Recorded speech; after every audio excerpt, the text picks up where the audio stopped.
Welcome in, everyone, to another episode of The Second Chances, presented to you by Cloaks and Capes. We play D&D on Twitch every Monday at twitch.tv/Robbie_Landis, as well as over at Callie's channel, twitch.tv/ESKALIA. Before we start, I want to get a few thank yous out of the way. The first of which is a thank you to Critical Role, of whose amazing and expansive world of Exandria we use for this campaign. Specifically, the Explorer's Guide to Wildemount, but maybe one day we could transition over to the continent of Taldori, or even Drusar. Also Marquette. to Reliquary, Marquette specifically is the continent. As well as Reliquary Records. All of the music that you hear tonight is from them. They have a great lo-fi, as well as it's not specifically EDM, but it's basically EDM, and I believe they have a new rock album that's going to be coming out soon as well, and is DMCA free on Twitch. So You said lo-fi? Yes, they have a lo-fi. Ooh, I need to check that out. I love me some lo-fi. You can find the link for that down below my stream over on Twitch. Awesome. Thank you. So, last time, the Second Chances were heading through Odessalo on their way back to Exandria when they found out that there were some missing people in Odessalo that were vanishing seemingly without a trace. Through some sleuthing and some investigation, they eventually came upon a spawning ground for giant blood toads that had been eating people. And while someone was almost eaten and somebody else was almost drowned, they did manage to emerge victorious, slaying the toads and finding an odd artifact that was called the Cube of the Crimson Lord, that has been giving people bad dreams and overall does not have cool vibes. Not chill. No, It is not chill. It is the zero chill cube. We would like to eat it, but unfortunately we must eat it. That would probably lead to more blood toads. So if you're okay with that. Solve the lament. Roy was able to help clear the name of his friend Balthazar, and as the Second Chances were getting ready to leave Odessalo in the morning for Rexentrim, they ran into their good friend Balthazar again. So currently you are all near the front gates of Odessalo.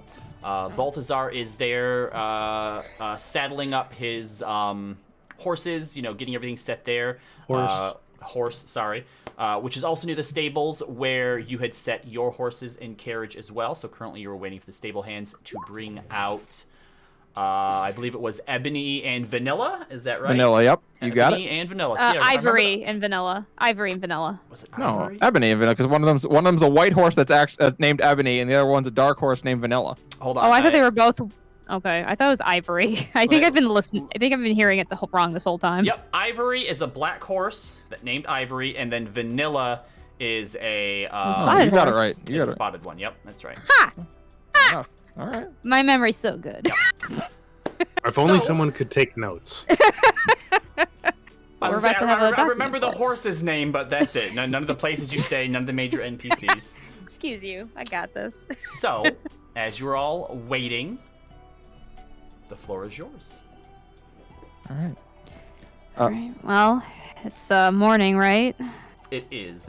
Yeah, early Okay. morning. Crack of dawn, basically. I know we had just talked that morning after, I think, and I'm otherwise trying to get everybody up and ready to go. Get out. Yep, everybody is here. You're basically kind of, around your cart and just waiting for the stable hands to bring the horses out and get them hooked up to the carriage. Now removed from the bedroom and the long, terrible night's sleep, Rosalind's pretty fucking chipper this morning. She's in a great mood. She is kind of just walking around, like, avoiding Leo because he's kind of got don't bother me in the morning vibes. But everyone else, she's just kind of like walking over, like putting her arm around them. She's in a great mood. So But as you're this is doing better? happening, no, go ahead if you'd like to. That's all I was going to say. I don't know if she's going to respond back to me. Sure. So as this is happening, actually, a familiar face walks up to you. Specifically, Maeve calling out for you. You hear, Maeve and the Second Chances. And turning Oh, around, boy. you see a familiar sight. You see Caitlin. Oh! You made it. He has his arms kind of outstretched towards you. I'm still alive, if that's what you mean. Yes. Did you expect otherwise? No, of course not. We just, you know how things are. It's dangerous around here. Does he seem to want to hug? If you'd like to go in for a hug, you may. I will go for a hug. Okay, so as Maeve goes for the hug, Things. she passes through him, and he kind of laughs and goes, "Oh, I didn't mean to."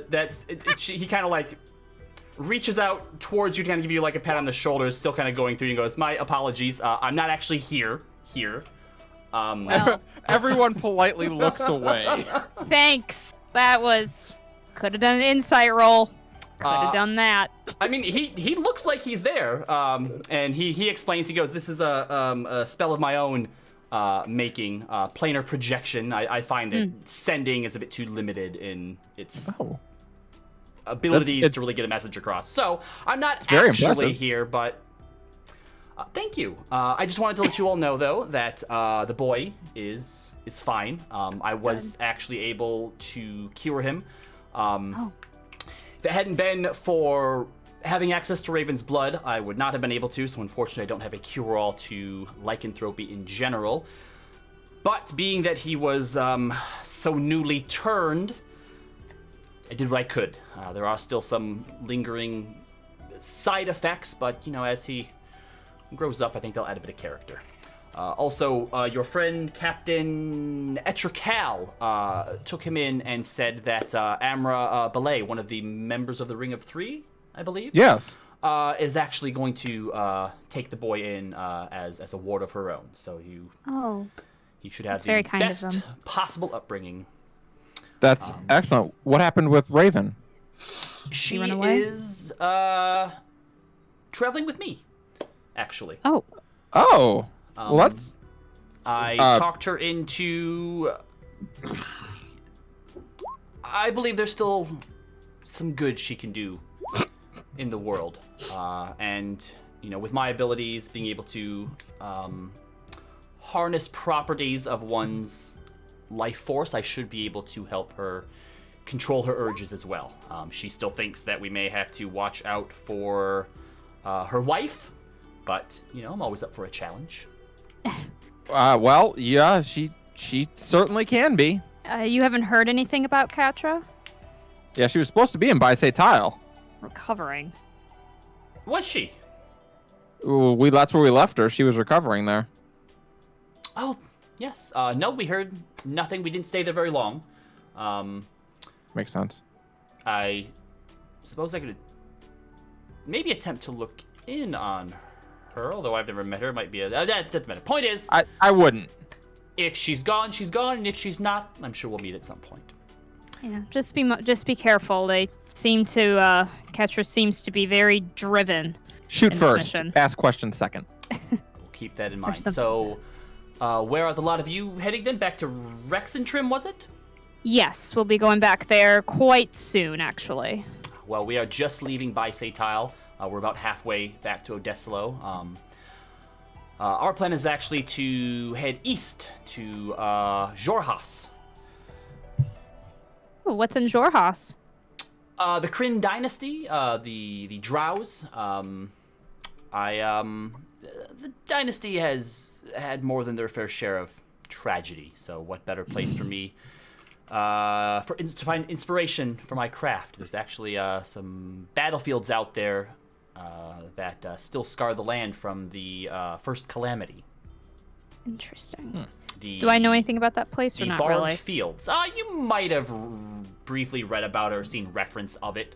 Okay. But yeah, there's a place out in the middle of Jorhas called the Barbed Fields, which is where one of the major battles during the calamity between the prime deities and the betrayer gods that took place. See. It's also the Kryn dynasty in Jorhas is who the Empire was in a war with a couple decades ago. Interesting. Well then, Well. just thought that I would deliver that message to you. Would have loved to have been in person, and he gives a look to you, Maeve, but this was the best that I could muster. I appreciate it. I apologize for not realizing it sooner. But it's good to hear from you, and I am glad that the boy's okay. Indeed. and that all of you are safe as well. Please be careful, and hopefully our paths may cross again sometime. I'm sure that they will. Second chances, I bid you farewell and have a safe journey back to Exandria. You as well. Be safe. His image fades.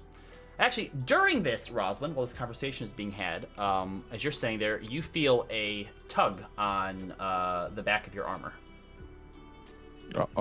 And she kind of turns. Looking down, you see a small child, a little boy. He's maybe 5 years old, wearing rags, rough and tumble kind of hair. Probably, if not homeless, lives on like the sort of poor side here. He looks up to you and goes, "Are you an adventurer?" Rosalind blinks and kind of kneels down to get closer to eye level. Boy. I am. What's your name? My name's Tim. Can you help me? My puppy got stuck down there in one of the holes. Oh no. All right, this is where Callie's latent distrust of anyone named Tim comes into play. That's right. I didn't even think about it. You It's the probably first should thing pick that another came to name. head. You watch as he takes out this like little bag and goes, "I can pay you," and just kind of dumps it out, and you watch as like a bunch of pebbles and like shiny rocks and like 2 copper, one of which is like broken in half, falls on the ground, and he picks up the 1.5 copper and just kind of holds it out to you with his little grubby hands. Oh. Rosalind offers him kind of a kind smile. I take money to work for people. However, I do not take money to help animals. So I will come help you. Okay, and you watch he puts it back and starts picking up all the shiny rocks and putting those back in the bag as well. Did she just call that kid an animal? No! She's going to help him get his puppy. She called that kid a And he reaches Do I up see and... this happening? You do, yeah. Can I insight the boy? Christ, you guys are. Yeah, sure. Go ahead and insight this poor little boy. You My trainer is showing. trust no one. Oh my god, you guys. I'm trying to help. You remember when you asked about, do I need alcohol to hang out with you guys? The Yeah, answer you know is what? 15 I'll plus take it back. 5, so dirty 20. Okay. You guys are. Well, there isn't necessarily anything about the kid that like rubs you the wrong way. Your general sort of mistrusting behavior and always kind of seeing the negative signs of things does maybe kind of like a sort of ping something in like your rogue sense, if you will. Your rogue sense begins to tingle a little bit, and Dear rogue, I see. yeah, exactly. So I don't know, something about it is just kind of like, I don't know if I trust that 100%. Rosalind's going to follow the boy to go Yeah, get the puppy. He takes you by your thumb and just kind of starts to lead you away and sort of down this row of sort of houses and shops. Are you going to follow Leo? Yeah. You want to do so like stealthily or just go along with them? I'll stealth. All right, go ahead and make a stealth roll for me then.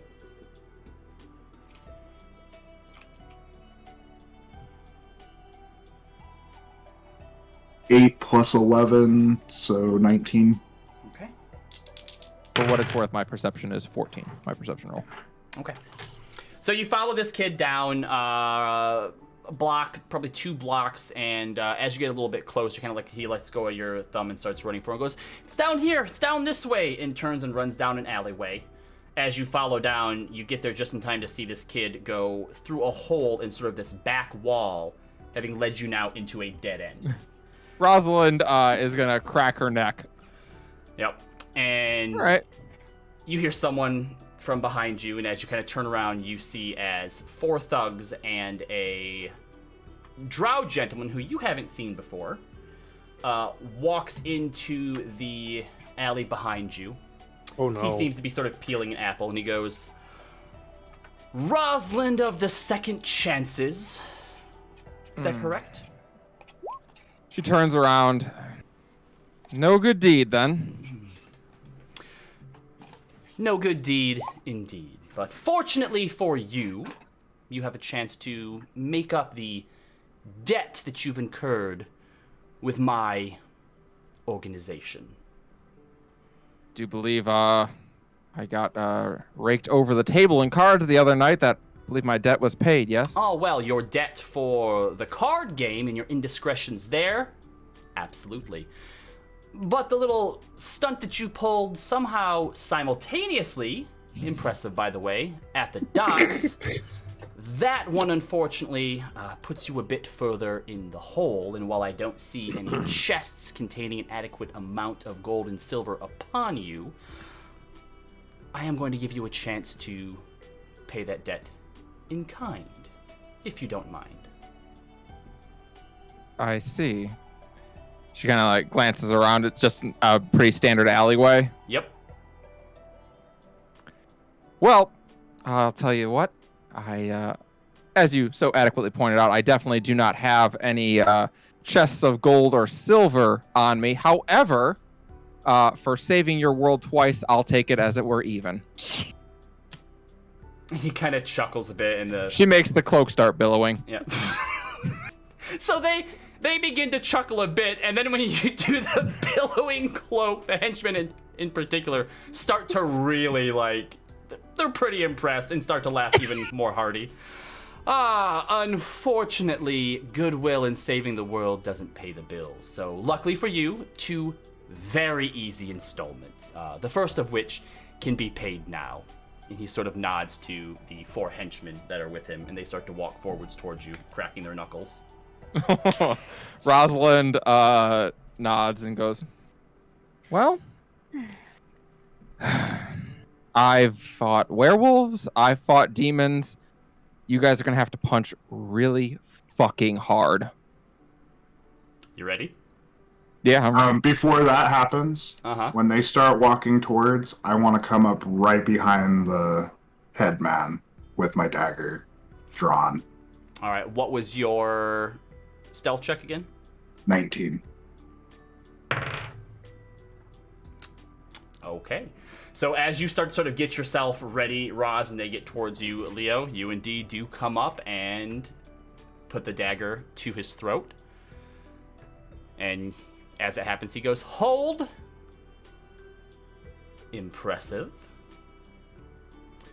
I guess some of your friends aren't as inept as they look.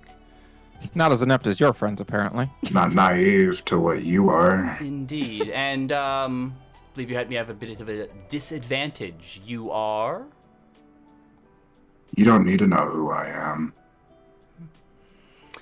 Well, in that case, I suppose, in the spirit of good favor, being the world-saving type that you are, we'll skip the first installment. He kind of waves off the thugs, and they kind of start to step back, and he slowly reaches into his coat and takes out a letter and holds it up.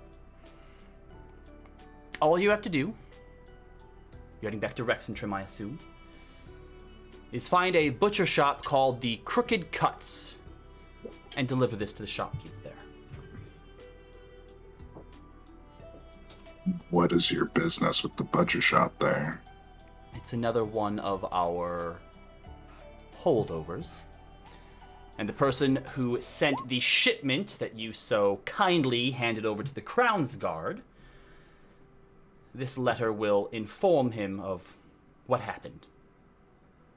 Delivering this letter is all you have to do, and your debt is paid. If I see you guys come after Roz again, I won't stop it putting the knife against your throat. My And business. I grab the letter and I whisk away. As he walks off, he turns to you, Roz. You are going to need a code phrase that your friend here didn't stay around long enough to get. Tell the shopkeep, can I get 10 pounds of prime rib with a straight cut? He'll respond, didn't you read the sign? It's all crooked cuts here. You must reply with, then I'll see about getting you some new blades. Jesus. I can put that in the chat for you. I got it. She's got it.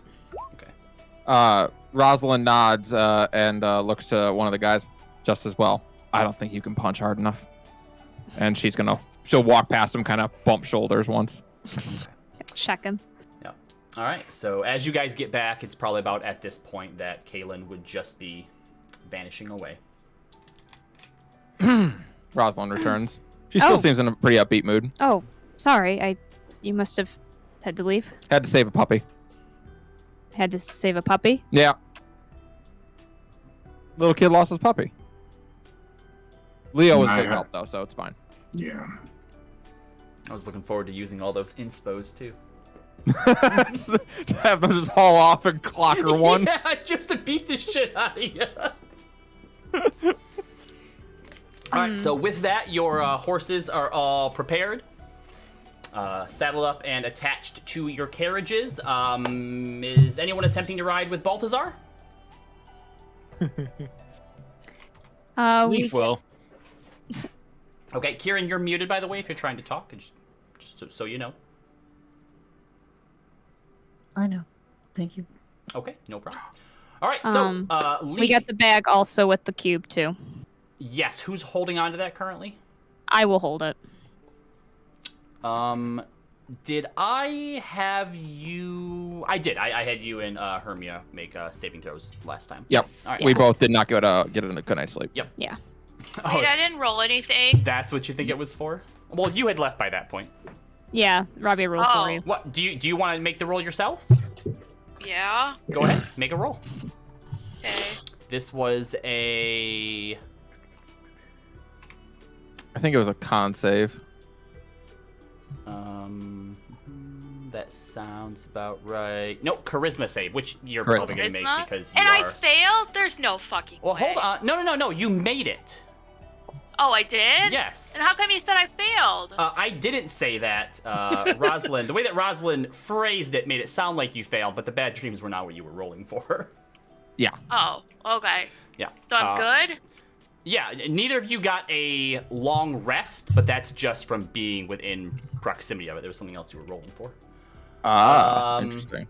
Oh So- shit! Maybe I shouldn't hold on to it. Actually, Yeah, So- so want to give that someone with a good charisma check? up to you. You can take it from me. Just No, Leaf take it. is riding with You're a big Balthazar. girl. Kieran, you don't want to ride with Balthazar?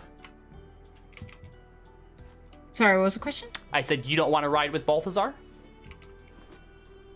Leaf is. You are all traveling with him again. Yeah. No, I think Karen's just gonna sit on like the back of the wagon. Okay. All right, so Leaf, as you climb up into the wagon, give me a perception check. Ooh, I'm good at those. Oh no! Hold on, no. I'll just, I'm gonna use an inspiration. I rolled a 19. I don't know what my perception is yet. My character sheet has crashed. If you Your rolled a 19, that's plenty. Yeah. 29. Okay, Yeah, yeah. that's So, you're plus 10. Yeah, you're one above you me. actually start by crawling up into the back of the cart, assuming that Kieran's going to jump up front with Balthazar. And you're kind of sitting back there, looking around all the different costumes and chests and tricks and just all No. those sort of things. Well, actually, There's Balthazar, not- why don't you go ahead and describe what the inside of your carriage looks like? It's covered with simple canvas, Mhm. and there's nothing back there except one treasure chest that is very plain and has no lock on it, Oh gosh. and that's it. All right. Oh no. So that's what you But see. it does. All of you eventually, though, get on the road with the Second Chances carriage in front and Balthazar's in the back. You see Kieran in the carriage on front of you, just kind of sitting with his legs hanging off the end. Leo, you're driving, I assume. Who's sitting up front with Leo? Roswell. All right, Rosalind's up front with Leo, and the rest of them are in the back. Kieran, give us a description here. What does Kieran look like? General sort of demeanor. And if you're trying to hide something, you can roll a deception check. No, I don't think he's trying to hide anything this morning. He looks like he didn't get much sleep either, and for the first time, I think, besides the many times he's cried or got ooze or water on his face, he's not wearing his makeup today. Looks very tired, but even then, like he has a very baby face, which just, from what you guys know about him, maybe the makeup kind of helps hide that. Okay. So, and I would say that if Kieran's not trying to hide anything, anybody who can see Kieran has kind of noticed so far this morning. He seems very down. Once you get going on the road, Leaf, and you realize that Kieran isn't sitting up front with Balthazar, you are welcome to climb up into the front seat along with him. And as you do, you notice a small little sort of leather-bound note-taking book. Not like a big notebook, but like something that like a private eye or like a guardsman might have that they were jotting notes down in. That's also stained with some sort of ichor or blood. Okay, well, before Leaf hops up there, Leaf is going to very stealthily open the chest and peer inside. It doesn't open. I'm going to very loudly pick the lock. There is no lock. What? There's no lock. There's no lock, but it also doesn't open. Well, it doesn't open in conventional means. Oh, and I didn't take Dispel Magic today. It's not magical. Can I investigate it? Make an investigation check. I'm really good at those.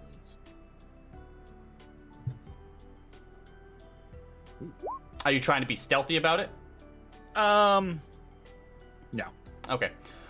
So you can't really, with a 14, you can't really see or figure out much about it, but Balthazar, you do hear the sounds of a warforge in the back of your carriage rattling this chest around. Lettuce, what are you doing? There appears to not be a lock on this chest. No, it isn't. It also does not open. You're opening it wrong. Query, how do you open it? It's a puzzle.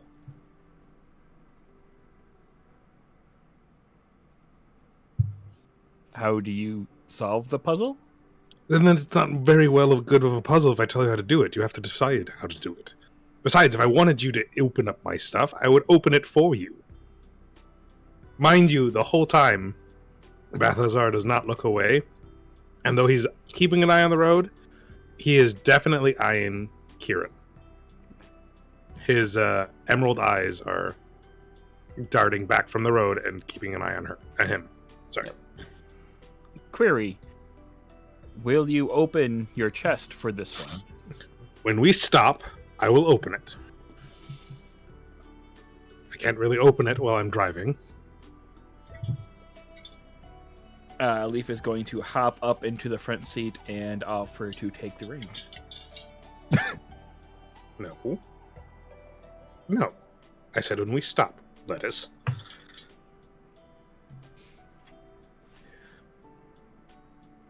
Do you ignore the Nonchalant small talk. do you ignore the notebook as well?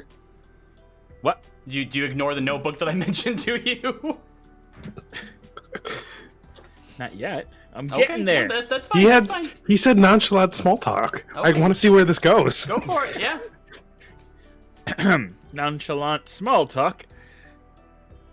Do you ever have dreams at night, Mr. Balthazar? The amazing should be attached to that. And yes. Correction. Nonchalant small talk. Do you ever have the amazing dreams at night, Mr. Balthazar? Yes. Yes, I do. Query, follow up. Do they ever inflict physical markings on you after? Physical markings. Never physical, always more emotional.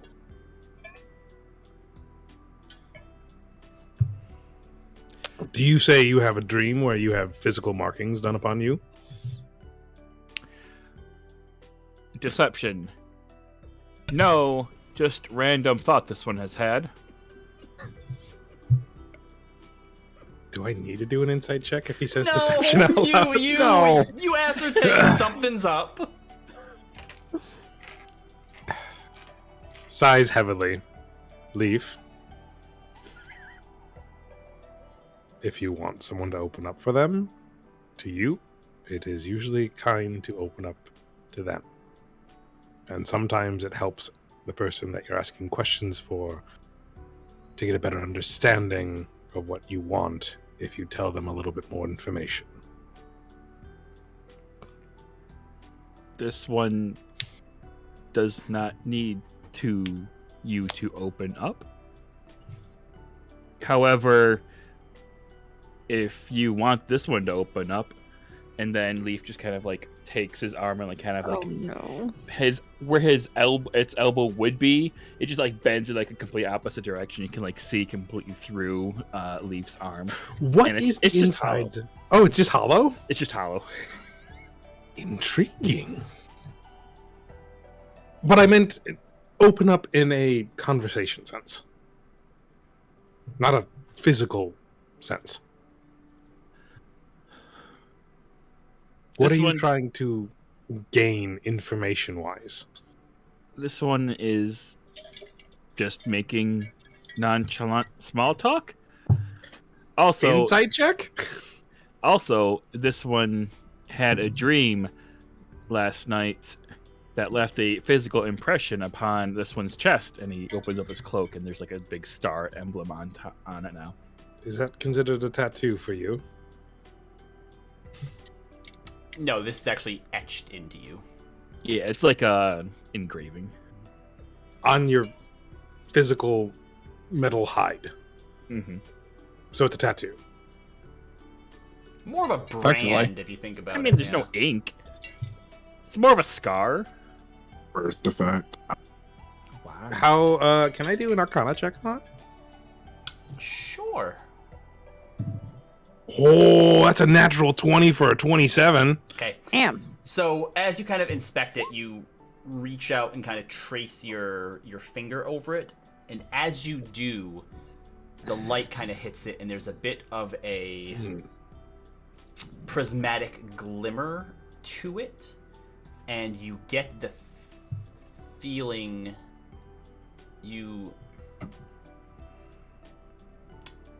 it is magical, not in an arcane based way.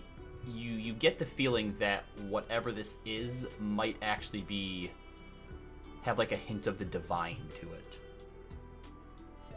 In this dream, Leaf, what happened? Were you met by someone? This one found another that is autonomous and also flew like a bird.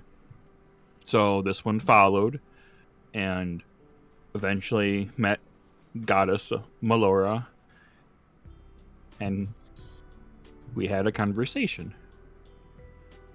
You talked to a goddess in your dream. Affirmative. And you're also on a mission from another goddess. Correction. Oracle. Oracle. Query. When one dreams, do you not talk to gods all the time? No, I do not. Most of my dreams are of either situations or feelings that are manifested in scenarios for my brain to comprehend. Usually they flow like water, never sticking in one point and just moving on. It's probably very difficult for you to understand, and perhaps when we stop for the night, I can explain it a little bit more, writing it down to kind of have you visually see how dreams work.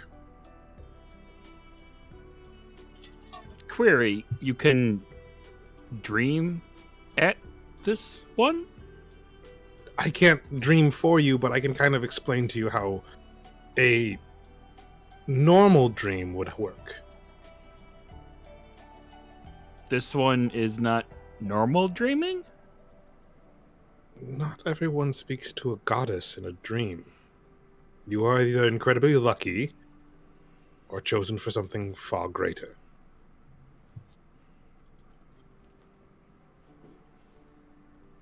Does not compute. Which, given you, in the grand scheme of things, a automaton that can think for himself, who can shape into animals, and chosen by two divine beings, you might be something outstanding. Just be careful with who you give that information to.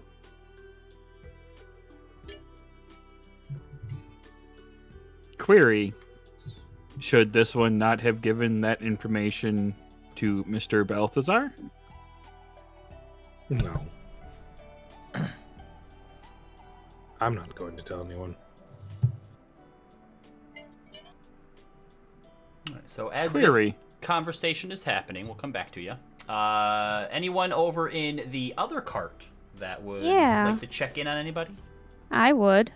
Just so you know, I put in the chat, but I put the bundle with the cube. I know it may not make a difference, but I try to put it as far away from people as you could. Yeah, as All far right, as I so can. Since most of you are probably sitting in the back or like with your legs dangling off, it's definitely further up closer to Roslyn and Leo. So not that you two would notice, but for some reason, about 3-4 minutes into the trip, these feelings of like doubt and dread just begin to creep into the back of your mind.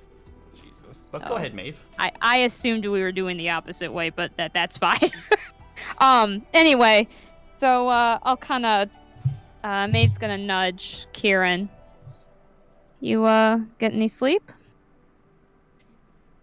Oh, sorry. What'd you say?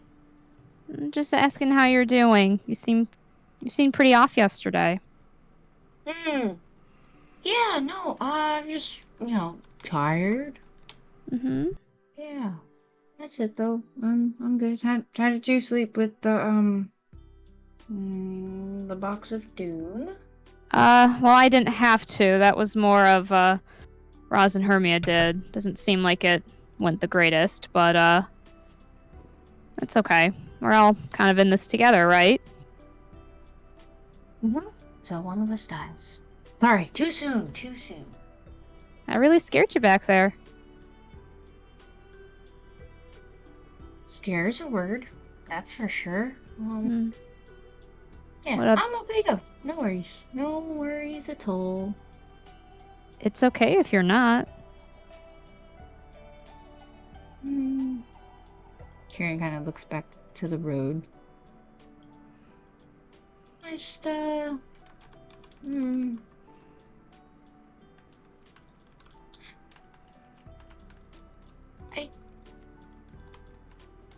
didn't think it would be like this. You know? Dangerous? Yeah. Just constantly. Mm. Literally feels like we go to sleep and the night's good and then, just more and more and more and more. I never wanted to be like an adventurer or anything like that. It sounded fun. Making money, saving people, doing good. And then someone's dead. Some kid is now an orphan. And I might have gotten Roz in trouble across, the Empire.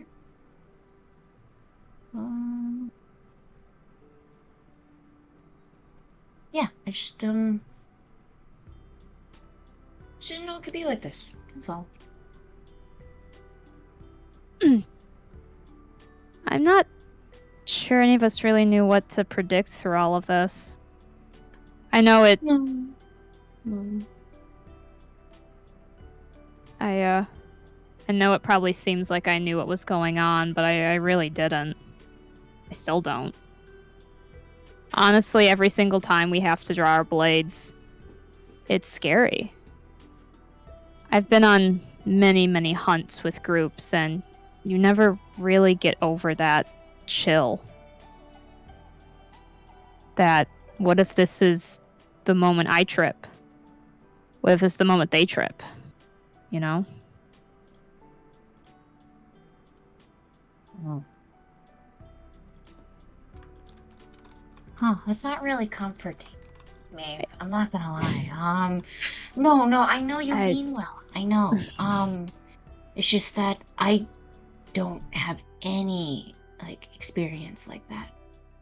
Like, at all. Like, I know I talk a big game and, but most I've ever gotten into is a bar fight. If I can talk my way out of things, run away. I mean, I don't know. sorry, I know comforting is not probably my specialty, so sorry. No, but I mean, anyway. you.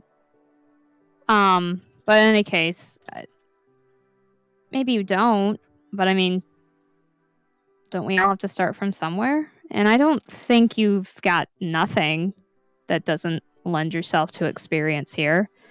Yeah, the life or death thing is not, it's probably pretty new, but I think you've also been in some pretty hairy situations yourself that probably I wouldn't be able to comprehend. Yeah, but, listen, Maeve. Between you and me, I just, those situations I put myself in, I recognize that, and it's usually it's fun shenanigans, shits and giggles, and, but this is, like, I've never seen anything that big before. Like, and then there were many of them, and then everyone was getting swallowed up, and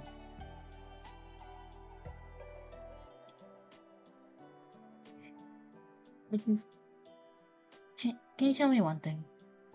I'll try. You think your patron, your deity, your god, whatever term, Mm-hmm. you think that they could be wrong? Wrong? Yeah. When you say that, do you mean the oracle who sent us, or the Moonweaver that I believe in? More so the oracle. I guess it's kind of a complicated question. I believe in purpose. I believe in things having a reason. I believe there's a reason that you're here, and that I'm here, and that we're all here. So, do I think that this mission could be wrong? That's hard to say. I don't think so. If you're asking if I think that the Oracle is wrong about choosing any of us, well, I don't think the Oracle was wrong in choosing you. Not one bit. I'll have to say, Maeve, I think that's the first time you said anything that actually made me doubt you a little bit. Doubt me? Yeah. Really? Because I feel like a lot of people have doubted me from the beginning. So what do you mean? Well, they're dumb and stupid, and they shouldn't have. Okay. Well, what do you doubt about me right now?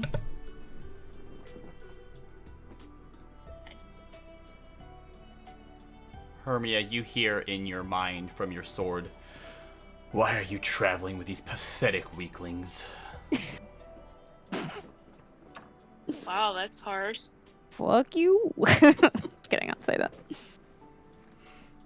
Like, I don't know, I'm tired. Leave me alone. Hermia seemingly says out of nowhere to herself. Yeah. Okay. If you have to rest, that's okay. Sorry, Maeve, are we talking too loud, or is... No, not you. Chad. Oh, Chad? Yeah. I'm sorry, did we name your sword Chad? I think, yeah, Kieran said this was his Oh my name. god. This is sorry, Chad, for you- a moth, all right? The true fate. This is a vestige of divergence, and you're calling it Chad? This is like when Aragorn is presented with Anduril and being like, "Oh yeah, cool, this is my sword, Ron." Gosh, I mean, he sounds pretty Chad-like. that is insulting. Anyway, continue. We can talk a little quieter, sorry. Um, No, you're good. It's just Chad. okay. You hear grumbling in your head. All right, you- Chad. We'll be quiet. Yeah, we'll be quieter, Chad, I think. Anyway, you were saying, Kieran? What is it that you doubt me on? So I look. I can do. You know, I can do pretty much anything. But, at my expense, yeah, heck yeah, I can do whatever because I know I can get myself out of it. But other people, I can't protect people like you guys do. You know? And Well, I disagree with that. Sure, we had a bit of a moment in the beginning. I wouldn't say you're the only one that had a little bit of some growing pains when the group first got together, but I wouldn't say that you haven't protected people. You've been with us with the portals. You've been with us through werewolves. You've been with us with the investigation. well, it's because I need something. That's because you needed something? What do you mean? Well, you said, everyone has a purpose, a reason for being here. Yeah.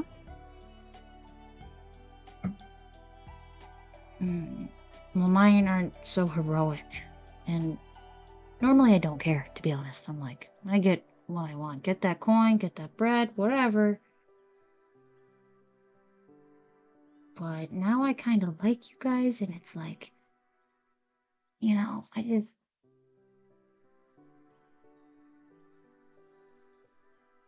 Do you think your purpose here is just to bring yourself gold and glory? In a few terms, yeah. Well, what if it was something different?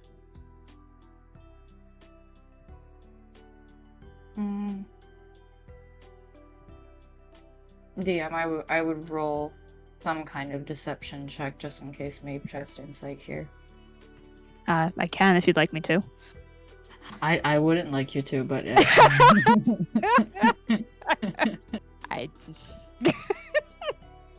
I guess let me know if I should. What are you going to say? You're muted, Robbie. Damn it. Yeah, no, at this point, if someone's talking about wanting to hide something, roll a deception, All right, and hold on, let me Maeve, get roll my- an insight. Let me get my 22. dice. Oh, hold on. 22 deception, huh? We'll see. I only get a +2, but I have advantage on it. That's the only thing I got going for me. Ooh, 22. That means I have to roll a 20. So you're Ooh. probably gonna make this for me. Ugh. What are you? Nope, my best was a 13. So, what do you want to lie to me about? I mean, it's not so bad. I just want, gold and glory. I mean, I'm not hurting anybody, right? Yeah, I didn't say that. All right, so what do you think your purpose is then? Survive. Survive. Yeah. At this Huh. point now, I mean, we have some kind of mark that we're drawn to chaos and whatnot, and so I think right now I don't know. Look, I'm not trying to, I know you're trying to pep talk me, and I appreciate it, I really do, I don't... If I were to be having this conversation with Leo, Maeve, you really think he'd be telling me, oh yeah, you should be here, because you can do this and you can do that? No, he'd be like, oh, listen, kid. And I'm like, mimicking Leo's voice. And, he'd just be... And I guess each of us are gonna have a different opinion. I'm giving you mine. That's fair.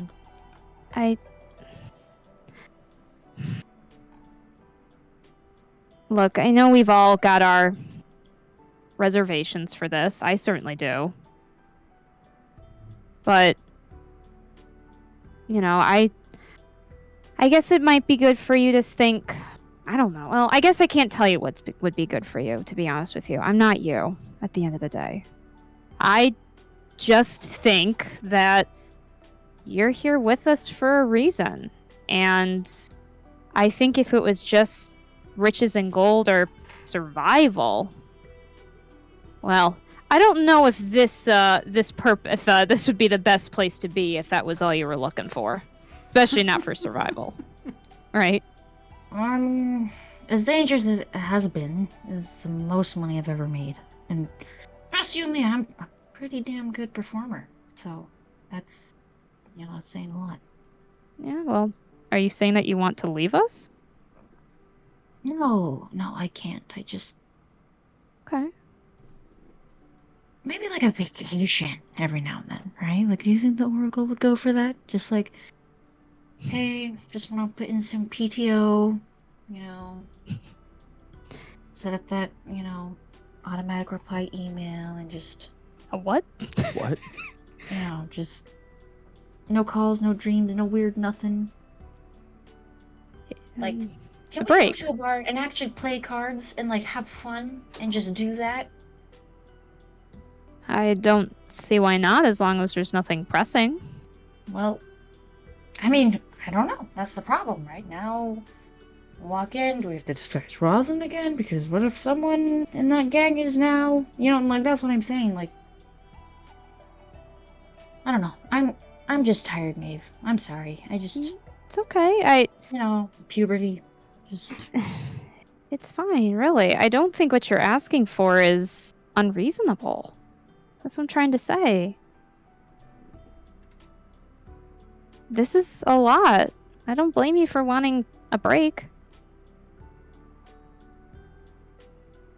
We try to kind of do stuff at the end of the night, I know sometimes you feel really out of it, so you go to your room, and that's totally allowed, of course. But, if you want that, hang out with us in the evening. I think we'd all play some cards. You'd have to teach me. I suck at cards, but... Yeah. You're welcome to hang out with us as a group anytime. We're kind of this weird mix together, right? So we might as well get to kind of know each other. I think, anyway. Yeah. What? You're right. Why am I being such a Debbie Downer? You know what? Next chance we get, Maeve. You, me, Leaf, we're gonna hit the town. We're gonna hit them so hard, they're not gonna even know what hit them. Are you, are you sure you want me hitting the town with you and Leaf? I've been... Oh, yeah. Oh? Oh, yeah. You gotta put your money where your mouth is, lassie. Okay. Well, if you would like me to come along, I will make sure the two of you don't get into too much trouble, I suppose. Yeah, but here's the thing. Like, we got to lead, right? And we gotta, sometimes it's fun to break some rules, Not hurting anyone, but, Well, then you'll have to show me that, I suppose. I can show you right now. And then going to... Do I see Balthazar? You do. He's him in his wagon with Leaf up front talking to him is about 20 feet behind you guys. Okay. I do keep an eye on him constantly. Okay. Okay. Make a What, perception. then whether this is make stealth a, or sleight of hand. Make a perception check. Go ahead and make a sleight of hand if you want to do this sneakily. Because while you are paying attention, you're also chatting with Leaf. Kieran's a stealthy boy. I'm gonna use an inspo on that. You're gonna need yeah, it. use an inspo. Use an I inspo. rolled 2 5. Oh, no. What are you doing? I went to go get a drink. You deserve that. So, Balthazar, what was your perception? 16? And what was your sleight of hand? 7. Okay, so With what, both rolls. I rolled Yep. at advantage. So what are you doing? Oh no. I just wanted to prestidigitate like a buzzing mosquito around like the back of his neck. Just the sound of that. Okay, so as you're chatting with Leaf, you've noticed that Maeve and Kieran have been chatting to one another, and near the end of it, Kieran does look like he's starting to kind of cheer up a little bit. And then you watch as his gaze falls to you, and he's sort of whispering to Maeve while looking at you, and then starts to do a little with his hands. And then suddenly you hear this. Can I do something? In your ear, of course, yeah.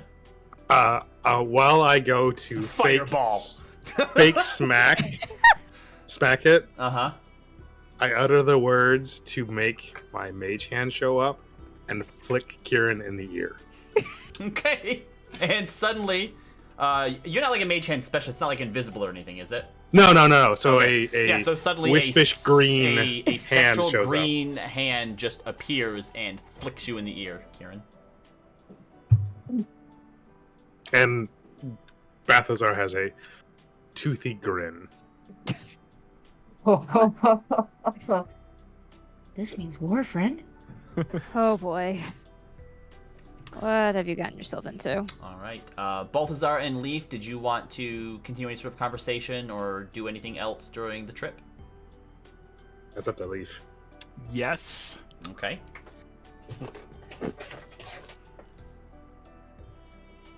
So after we're done talking about dreams and gods and stuff, Real deep stuff. yeah, Leaf is going to segue. What is that journal you have on your side? Journal? You look back over your shoulder and see the notebook sitting next to the chest. Maybe you tried to toss it in and missed or something, but there it is. I don't know. Leaf is going to go over there and grab it. Okay, you can open it up. Yeah. All right, as you... Well, I'm gonna walk back and sit next Sure. to Bathy. So as you leaf through it, Har har har. Har, har, har. Yeah. there are some of the first notes that you come across in the front are actually about you guys. It says the second chances. There's notes about one that's all brawn, no brains. it's There's one Roy's, about an elf notebook. with green hair, one with white hair. Stupid hair, not green hair. Sorry, Stupid hair. hair. And then scribbled out green hair. And then there's names next to them as well. And as you kind of go through it, yeah, it seems that this is Roy's notebook that he had. What's it say? This appears to be the notebook the investigator was writing his notes in. Roy? The cleaner? Yes, Mr. Clean. He must have left it in here when he tried to get my carriage back. Well, I can give it back to him next time I see him. Can I leaf through the book and towards the back and see if there's anything interesting towards the end? No, nothing out of the ordinary that you would expect to be in there. It seems like it was probably somewhat new, and the majority of the stuff is just in the front, mostly about all of you, and then the rest is just about stuff that had happened during the investigation. Like really decent notes of the last couple sessions. Really decent notes. A couple there- words misspelled there- and scratched out. There is one page that voices, or some genuine concern about Kieran when he left everyone at the scene of the fight.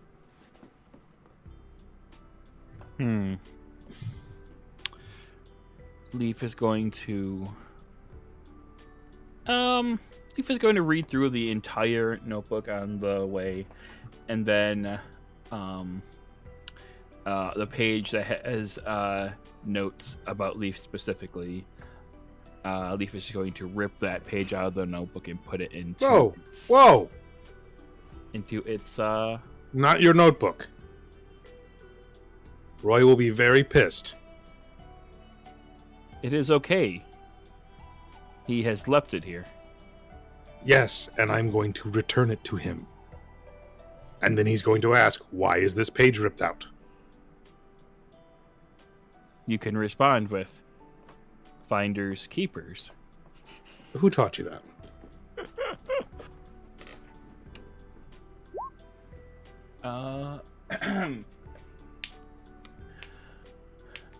Give me the book. Rufus has Give taught me the that. book. Give me the book.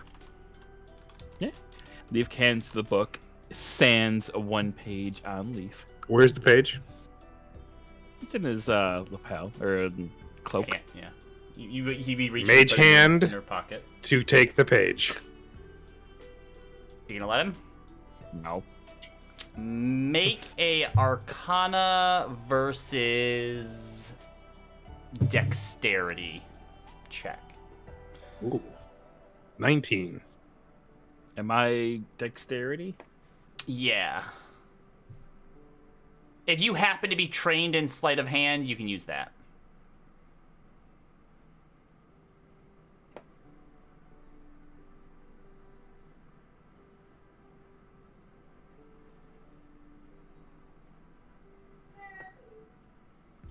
$12.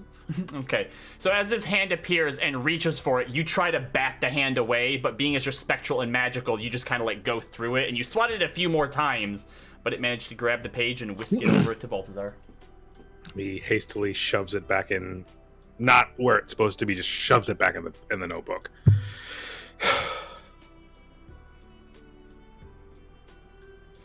All right. Did anyone else want to do anything or have any conversations? Why are you so intent on keeping that page, which is about this one? I don't care what it's about. It's not my notebook. I'm going to return it to a friend who did me a favor. I'm not going to have his property destroyed.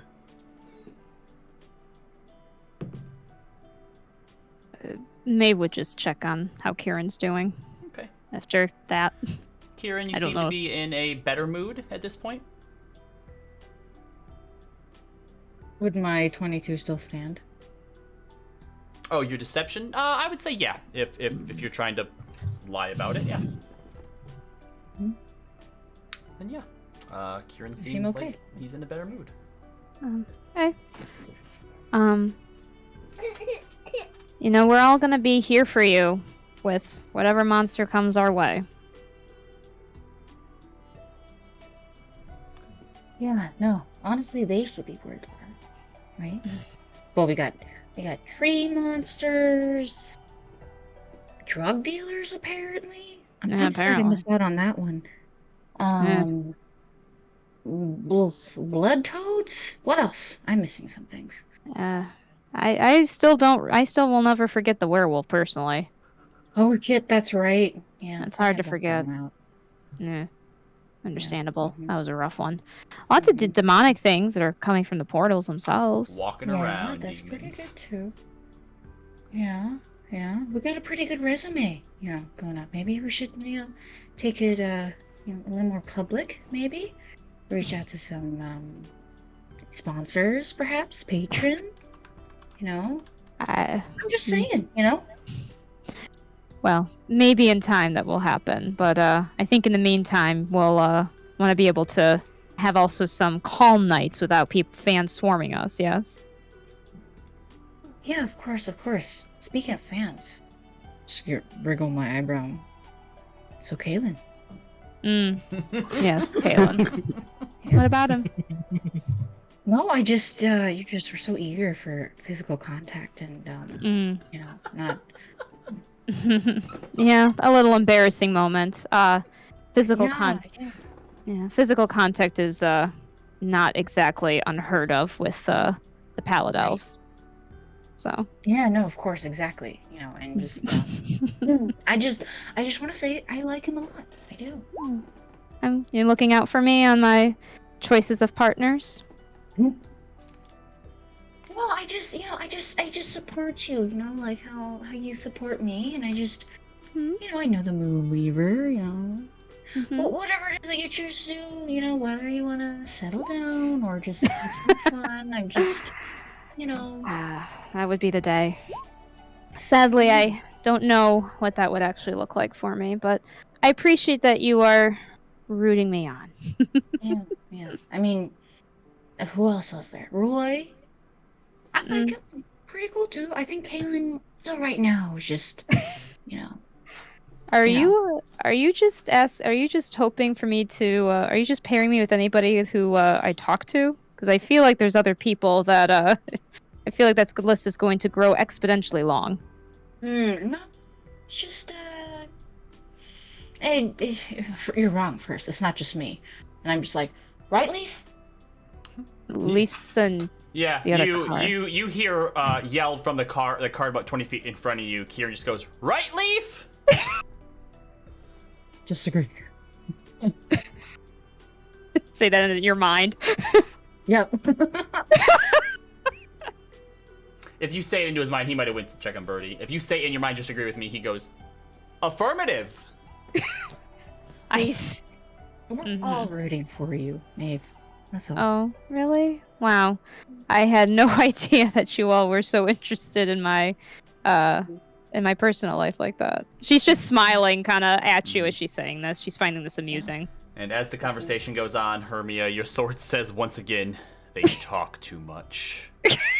Oh, shut up.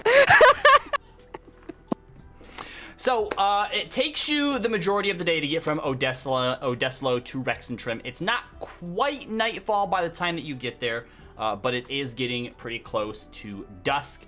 Almost within a few hours of leaving Odeslo, you can see some of the taller buildings of Rexentrim off on the horizon, specifically some of the towers from the Solstice Academy.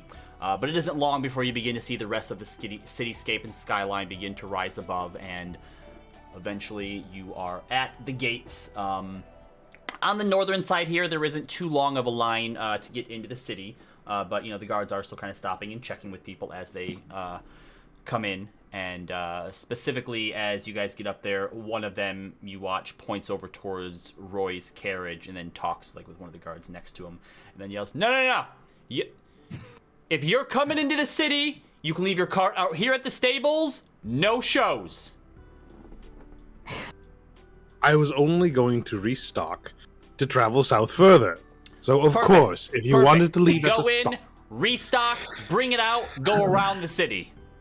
I don't have the permit. Of course I'm not going to do a show. All right, good. Asshole. Dick. What the fuck? You've got away with the people here, Balthazar. Look, I made 20 silver of him disappear the last show. Everyone loved it, not him. Fair enough. Leo, you technically bought the cart and horses here when you all left. If you wanted to not sell them back, but we'll say that you basically left sort of like a deposit. If you wanted to get that deposit back and return the horses and cart, you can. I've grown attached to these horses. I kind of want to keep them. If that's the case, you can also stable them here as well for a nominal fee. I will say this is the first time in Dungeons and Dragons history since first edition that adventurers have taken a bunch of horses out and actually came back with them. That's not true. That's not true. Bell's Hells did it. They did. All right, fair. Once again, we're copying Critical Role. Yeah, great. These horses are family now. They're part of the Second Chances. All right, so just go ahead and subtract 5 gold for stable fees, and you can pick them up whenever you want to. That'll more than cover however many days you end up staying in Rexentrim. Kieran is firm. So with that, you guys are back in Rexentrim. It's probably, like I said, it's about dusk here. So what is it that you would like to do? Do we know where we're staying? Are we not staying? Well, last time we got to stay at the Flounder Pounder on their dime. I'm pretty sure that's not going to be the case this time. We probably have money for the Flounder Pounder. Oh, we can afford it. I just want to know if we know where we want to stay. Oh, well, that's what I was going to suggest. Leo, you're going to go see the fam, I presume? I would, but I forgot to get the address to our new place. So... Oh. Didn't you pay for it? I gave my sister money, and she did it on her own, and I forgot to ask her where we were going. So, all right. Great. a few things, Leo.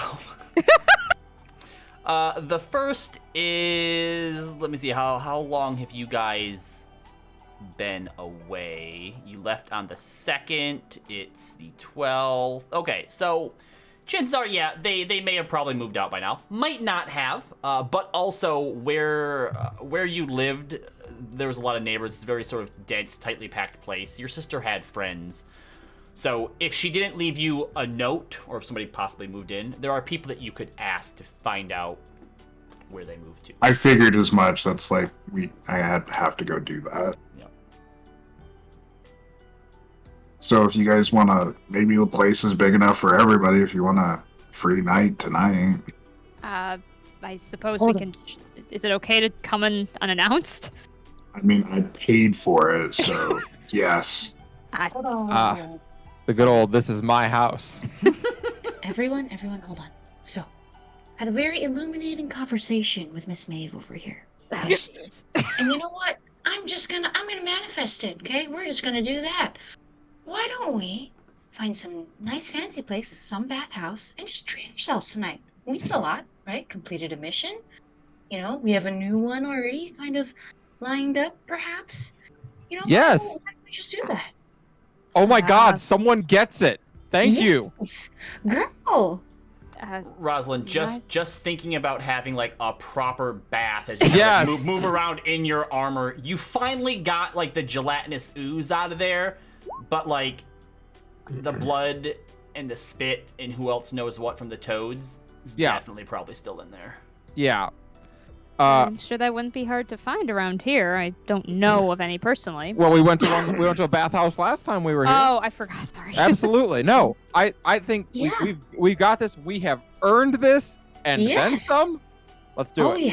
I'm in. All Let's right. get like the premium suite or whatever top dollar we'll get. Oh.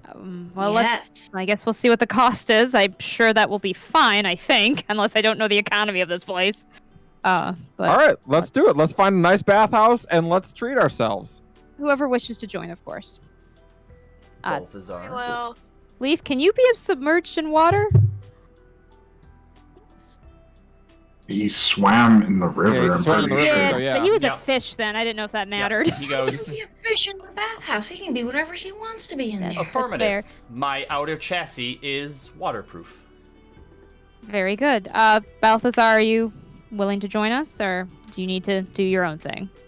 I don't have to join you. It does seem like a team building exercise. No, Barty. I sling my arm around him. You know, you're part of us now. You're part of the second And he chances now. he kind of gets hunched down really low. Yep, exactly. Listen, bud. I'm so happy. I told you, we're our fates, our threads are just intertwined. You know, Can I you can whisper run as something? far as you can, and I'll always find you. So I think we should just embrace it, and you know, just enjoy the time together. Can I whisper something to Kieran? Yeah, of course. For a stealth of 18. Okay. You know what?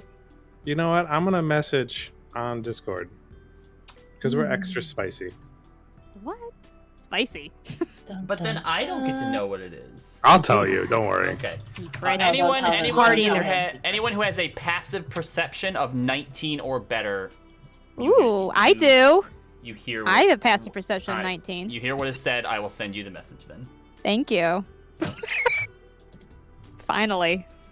Finally, To know a Could damn I- secret. Balthazar, could I insight that to see if Not it's even like a? spicy. Well, I'll just message you back. It's getting complicated. It's getting very complicated. Leaf technically should hear it too, by the way. He's got a passive Okay. 20. Okay. Okay, interesting. Mhm. I'll kind of give a quizzical look to the two of them. So Balthazar, are you going to go to the bathhouse with the crew? Well, I would love to. The interesting thing is that I did just pay you a good sum of money. So It's on us. Then absolutely. Amazing. We're all Alright. set. I'll take it from the group gold. How much is it? Are you gonna go to the place that you went last time, or do you want to look for something even more upper class? We want to find something like I need to be able to get God knows what out of my armor, so it's gonna need to be something nice. All right, Okay. what kind of roll do you need? So in that case, after kind of talking over with each other a little bit, you guys come up with the idea that, you know what, it's not enough to just go to some upscale place in the Shimmer or in the Mosaic Ward. We're going to the Shimmer Wards. We're going into the noble castle district, and we're gonna find someplace up there. Oh boy. All right, Hermia, you're gonna need to help us out. So we don't look like a bunch of hooligans. By the time you get through the city and get to the entrance of the Shimmer Ward, it is dark at this point. The sun is at least down past the city line. There are people going around lighting the lanterns in the streets. Getting closer to the Shimmer Wards, you find that the lamps are actually enchanted in some way and actually don't need it to be lit. But coming upon... Hold on one second. The Shimmer Wards, so within the inner walls of the city is the Shimmer Wards, where the noble houses and guild leaders of Rexentrim dwell. Hermia, go ahead and give me a persuasion check with advantage. Okay. We're gonna need it. Okay. Persuasion. Hold on, my brain is not working.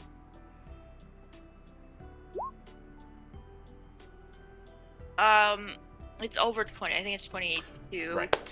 So when you get to the gates into the Shimmer Ward, the guards do give some of you a bit of a sideways glance, but Hermia is able to work some of her privileged charm. I mean, after all, she does have her own personal automaton. The guards are very impressed and do let you all pass. Here, beautiful gardens and museums celebrate Zemnian culture. There's specialty merchants that promote their unique wares. Cottages and tasteful estates sit behind tall fences and walls, and there are pairs of open square gardens all over the place for hosting the occasional gala. Standing vigilant in the center of these inner walls is Castle Ungenbrock Terrace, a small district of compact sort of military outposts that surround the castle. You see the dark stone of the castle splits into numerous towers, while high arched stained glass windows dress the exterior of each floor of the citadel, and at this time of night are all aglow with whatever lighting is within them. You guys are able to find a place called the Touch of Grace.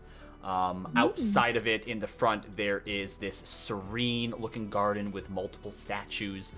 You see fountains that must be enchanted in some way, as water seems to jump and dance, taking the form of various animals such as frogs, fish, swans, geese, all different sorts in these little sort of pools of water beside the walkway that goes up to it, constantly just putting on this sort of show within them. As you walk up to the front, there is an attendant at the door who kind of gives all of you a bit of a questionable look and hesitates for a moment before opening the door inside and kind of bowing a bit.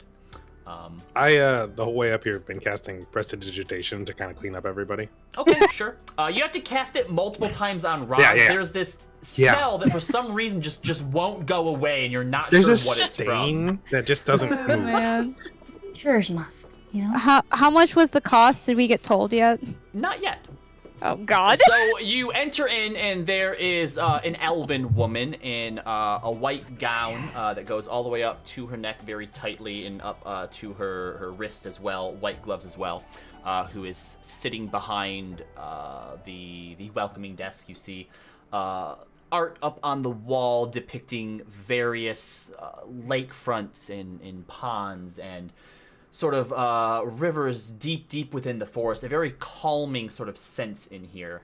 And not necessarily coming from any particular place that you can see, but there is just this very low, very relaxing, sort of lo-fi harp music that seems to be emanating just constantly within here. And as you enter, she looks up and goes, "Welcome to the Touch of Grace. Can I help you?" Motion to Hermia. I want to get clean. Okay, I just hoping a little more pose than that You voice. but- have come to the right place. We've all been traveling for quite a while. The road has been Indeed. tough, and we are dying for a little luxury. I see. All right. Well, are you looking for the full treatment then? Well, What is that? included in the full treatment? and how much is Well, it? You know, there are some places outside of the Shimmer Ward that I could perhaps suggest to you if you're looking for something a bit more in your price range. How much is it? How much is it for a hot bath, some fine oils, and someone to do some minor repair and cleaning of the clothes? Well, Yeah, if that- you're looking for the minimum package, 10 gold apiece. Oh, we can do more. We can do better Oh, than that. come on. God. Hold bet- on. We've got an answer now for 10 gold apiece. What is the next package? Well, if you My would like dear. to put in any massage sessions, that would up to 30 gold apiece for the Yeah. full spectrum. I'm All good right. on that. All right. And Okay, we can do that. what's the next one? If you'd like to go even further than that and also get some time in one of our relaxation rooms, 50 gold apiece, and that Ooh. with the All right. full plan would take you about 2 hours. All right. That's feasible. I referenced to Roz. She needs the full plan. She lets her. No, I need a hot bath and someone to clean this We armor. are going to And all take the I do the classic old zip it. Full plan. Point at Maeve. Full plan. Full Alright. plan. I will take the minimum. No, No, we no. No, we're gonna We're doing this Please. together. That's the point. full Oh. plan. I put 350 gold on the table. Oh, okay. I guess that settles that. Her- I was gonna say, I was like, I don't want to be touched, but everything else sounds Same. Same. We I don't want to can- be touched. Well, Well, you can just say don't be touched. we can just say that. Her attitude immediately changes, and she swipes the gold from the desk down and goes, "Well, very well. We shall start, and 350 of course, just let us know what it is that you do or do not want from our attendants, and any extra will go towards your gratuity. Please, everyone, right this way." And she motions over it settles that. towards an arched doorway with green, opaque, silken curtains, and as you walk through, you come into a room where there are a few more attendants. You also see several places sort of set clothes and armor and such, so as well as sort of small little rooms with towels next to them, so you may go in and de-armor, de-robe to however you would like. You are then taken, and whoever would like to get the massages, you are welcome to get the massages with all the oils, and it's honestly, for most of you, you never even would have thought about this. It is like being royalty. Roz, you're like, this is how kings and queens live. Yeah, Every this has single to be. day. This is absolutely like what a king is like. Rosalind is dumbfounded. She has no fucking idea. Yep. I will say that throughout all of this will count as a long rest for everyone. And Yes. you also all get +1 inspiration as well. So you go through your varying hour and a half worth of pampering that eventually ends with all of you being taken to one of the relaxation rooms, which is basically a private communal bath that is set up to basically look like a... Hermia, for you, someone who has actually been to the Feywild, this definitely comes off as, oh, look, a Feywild themed bath. Like, they've never actually been to the Feywild. But It's like when you go to definitely Vegas. It's a romanticized version of it. There is like glowing mushrooms on, trees. There is, rocks next to it, set in circles to look sort of like, like a pixie ring. It's So cultured. beautiful. But definitely not actually what the Feywild is Yeah. like. It's like And- going to the Luxor or to the Paris in Vegas. Yeah, exactly. So with that, you all have the rest of the night to yourselves in this steamy hot bath. Have you ever Hermia- not realized that you're in pain until it's massaged out of you? With Because that attendants, just by happened. the way, also coming in with sort of like snacks and hors d'oeuvres and just different Oh my types of things God. like that. You're also Cheese offered tray? cheese tray. Yep, charcuterie board. Fancy cheese tray. They also bring you drinks, and when Kieran asks for Lucky Kieran and then explains to them what it is, they bring that as well. Hermia has cast invisibility on herself again. So you see the absence of water where Hermia is. That's really weird to look at. Did I take the spell magic? No. If you do it, I will that's be weird.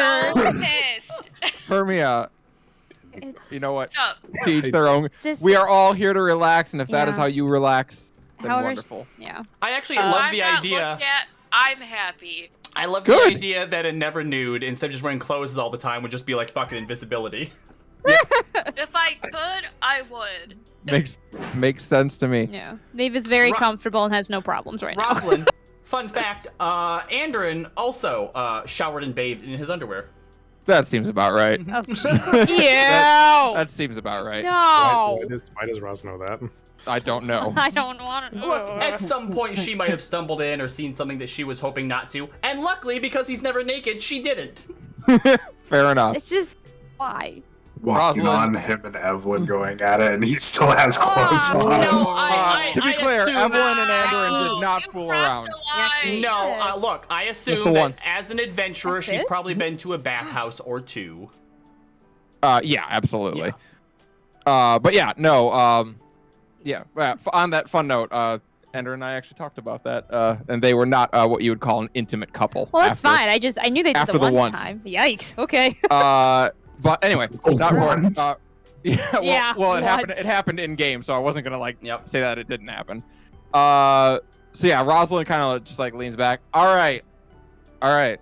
Listen, I was gonna say it on the road back, but I'm not. But I like everyone just seemed kind of down. We kicked ass. Like Rexentrum saved the day. Awesome stuff. Then we went to the one guy's cave. He doesn't think we saved the day, but definitely saved the day. We went to Bisay Tile, closed the portal, saved the day. Went to the farmhouse. Some kid would have been dead. Instead, that kid is alive, saved the day. On the way back, stopped in Odeslo. Maeve, what'd we do? We saved the day. Absolutely, we saved the day. Well done, everyone. And now we're back in Rexentrum. We're gonna kick ass here too. Second chances for life. I am eternally grateful. Oh yeah, and we help Balthazar too. We have a new member. We do. Unofficially. Who cares if it's official or unofficial? You're here. Oh no, it's We're- official. I'm making it official. I love it. I can't make anything official. That's the Oracle's job.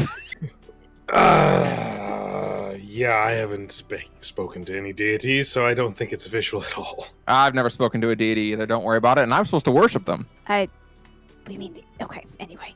The point is that we are grateful you were here, and we're glad that we were able to help you, and that you Also- trusted us with that job.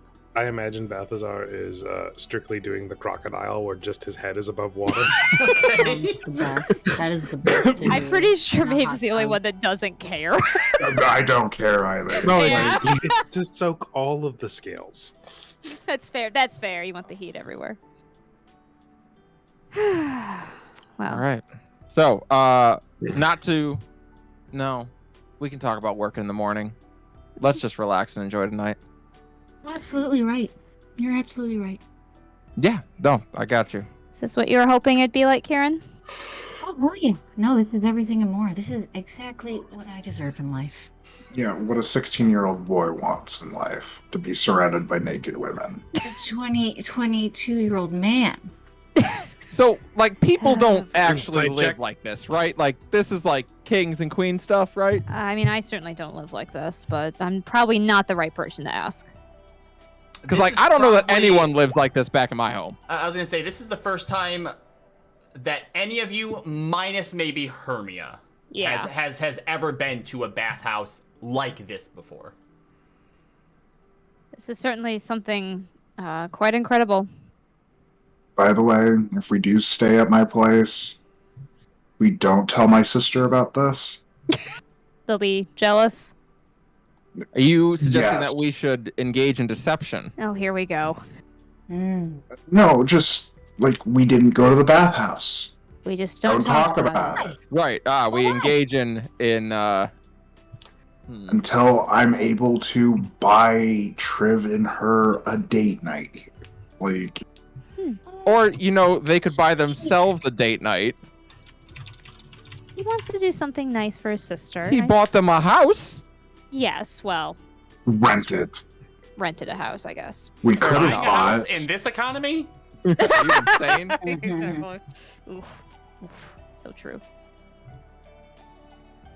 All right. Is it time? Time for Time what? for what? What the fuck is up with that? Oh boy. It's a bathhouse special, or so I'm told. What? It's a game. Oh, that's right. Balthazar, you didn't get to play last time. But we play a game called What the Fuck is Up with That? It's just simply when you ask a party member, sorry, that was weird. When you ask someone here a question about themselves, basically. But you have to ask it in the form of, statement, what the fuck is up with that? Yes. You are Balthazar, very how about- strange. We're not that strange. Someone ask Balthazar one, and then we'll practice round. Let's go.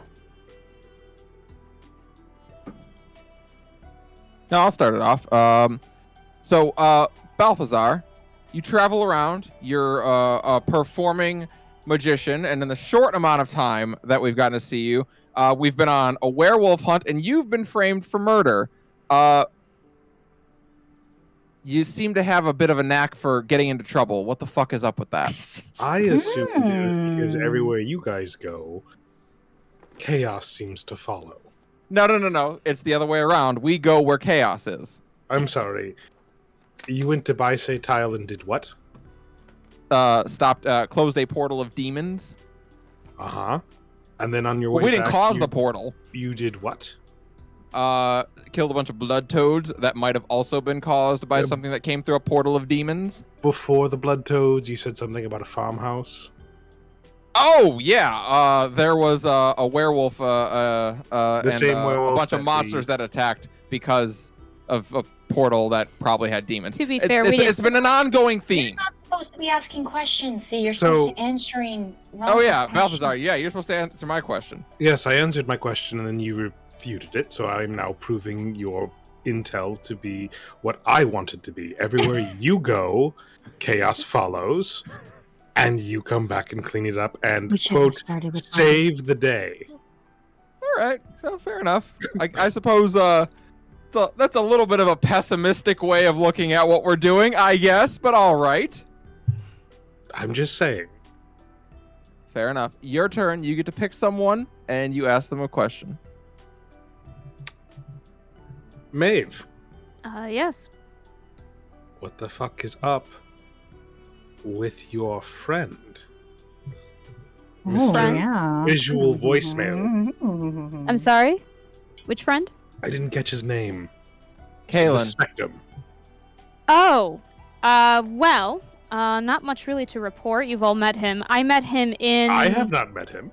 Oh, sorry. I meant the rest of the people here. And you don't seem like the hugging type. Right off the bat. Okay. What's up with that? Actually, I plenty hugging. Most people I've just found outside of the Pallet Grove don't like hugs. So your first instinct is to hug this man? We met some time ago. Was actually in Rexentrum, if I recall correctly. It was in Odessalo. Odessalo, thank you. It was in Odessalo. I was actually having a bit of a difficult night, but I just happened to be outside of the inn. I was doing some prayers, and he happened to be by, and we exchanged a few words about our adventures and things like that. He told me the kind of adventure he was on, and just so happened to meet up with him on the road on our way out of Baisetal, and was helpful with the incident that Roz described with the boy. So Happened to run into him? With your track record, you don't find that a little questionable? well, if you're asking, do I think it's a coincidence? You'll have to understand that I do happen to have a lot of faith in thinking that things happen for a reason. So, what that reason is, I suppose we'll have to find out. But he has been helpful to us, that is true. He has a good heart, from what I can tell. Very interested in tragedies, which is interesting. Seems to be more General- welled up in the sad stuff. Well, they're always more entertaining. That's what he says. More attractive, some would say. I suppose. Perhaps. All right. I guess it's my turn. Yep. All right. Let me think here. Thinking. All right, Kira, I'm gonna put you on the spot. I'm downing a lucky Kieran. Yes, please take your best shot. You, Eeny, meeny, miny, you. you downed a Lucky Kieran? Oh god. Oh yeah, Make a Constitution save for me. Oh no. bring it on. So help me God if you puke in this fucking bag. Gotta take you out. First 17. sign of pukage. Okay, 17? you got a nice light buzz going. Mhm. Oh no. All right. Do you sorry. order a second one? Oh yeah. Okay. All right, Sorry, I continue. was not expecting to be asked something first. So Kieran, you enjoy changing your appearance often. What the fuck is up with that? That's a good question, Maeve. That's a good question. Let's see. I guess I don't know. I just, for one, I've always kind of been on the run. Well, not on the run per se, just more so, I like to have some fun, and some people don't like that, and, gotta use the tools and abilities that you have, at hand to get yourself out of some sticky situations. And that's fun, If I didn't already commit myself to the cards, I could be an actor, Kieran, I would like you to make a deception check. Okay. Everyone who would like to can make an insight roll. Oh, come on. Sure. I might as well. Rosalind doesn't need to. Correct. Yeah, well, lucky you. Inspiration. You get to just have all the secrets, huh? All right, let's see here. I'll just do this because I'm not gonna get a good roll. This anyway. dice is like literally cursed. I've just rolled Oh. like 4 12s on it. I rolled a 22. Ooh. What did Do I you get, see Kieran? Lowest deception. 14. I rolled a 23. Okay, Ooh. anyone who rolls above a 14 can tell based on Kieran's mannerisms, which you're starting to get a good grasp on. He's deflecting, but you're not sure why or how. There's just something off about his answers. Okay. All I will say to that is And hold Huh. on, I will also mention, Yeah. specifically for anyone who got over a 20, uh-huh. while answering this question, he also makes eye contact nervously with Roz a few times. Okay. Rosalind just looks very calmly and placidly Yep. at him. All right. Well, Mabel definitely look between Roz and Kieran and just simply go, "Oh, is there something more you wish to share that you need to share to the class?" No, I dropped out. I wasn't even in school, actually. Not but, not that kind of class. not really. I mean, that's pretty much it. I don't know. I like to, me, the show of life. That's stuff, We all have secrets, Kieran. I turn And to I- Leo. We all have secrets, Kieran. What? Just a gag? All right. Let's maybe leave this one alone. It's your turn, Kieran. Okay. Leo. Mr. Leo. Mr. Rogue Leo. Yes. So, I may not have much experience as the rest of you, but I know a shady person or ex-shady person when I see one. So I guess, yeah. You seem to know, quite a lot of the underworld, the underbelly of crime. What the fuck is up with that? Guess this is best chance for anything to come clean, isn't it, Rosalind? Roz nods. Good time. Mm-hmm.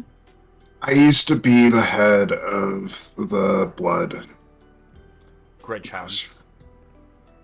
the Grudgehound gang. Can we make a history check? None of that means anything to any of you. Okay. It was a long Is that time like a ago. band or Mm. something?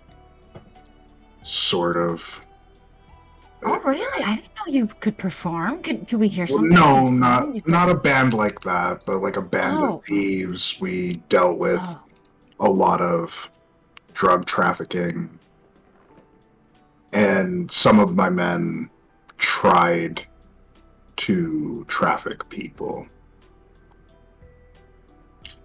And to come clean, because you're going to probably have dreams of this at some point, my parents notably are part of another gang that trafficked people. Just in the Empire? In Shady Creek Run. Yeah, which is So, technically Shady Creek Run and the Graying Wildlands isn't technically, like, the Empire would say it's part of the Empire, but their laws don't quite go that far. So some people consider it part of it, some people don't really consider it part of it. Personally, I never did traffic people. I tried to not let my people do that, and that's part of the reason I got out of the crime business. Maeve and I both had dreams about it. We confronted him. Oh. So when you're doing your little petty crimes there, Kieran, it's kind of laughable to me just because I dealt with a lot more bigger scale things, and the things you were going into at the card game are part of that. And then you guys really fucked up the drug trafficking for that place and almost got Rosalind beat up. So Well, Hey, You know, I've almost gotten beaten up for way less cool reasons than that. I think Wait, Kieran's really, Ross? When did that happen? When did what happen? Me get beat up? Oh, I could tell you a lot of stories about that. Oh, no. Did they... right No. before we left. Yeah. Wait, right before you serious? left. When did that happen? The puppy that I went to go help the boy with. Why did you tell us it was just a puppy? Because we didn't need to go back and make the Yeah. problem worse. Caitlin, you guys were talking to him. Yeah, I was done with it afterwards when you returned. Yeah. So, I was propositioned to Leaf deliver. raises What? his hand. Yeah. We are playing the game incorrectly. It is Leo's turn to ask what the fuck is up with that. I'm aware, but something was not told to us. Something very important. Yeah. Well. Leaf raises his hand again. We are allowed to have our secrets, Maeve. This is something that's affecting the group. You have a mission from them? Well, they would like me to think so. Well, what is this mission? I just have to drop off a letter and say a code word. What, like Which a is probably an code thing for ambush of drugs? some kind. Okay. It's more or less to explain why the shipment of drugs they're supposed to get, they're not getting.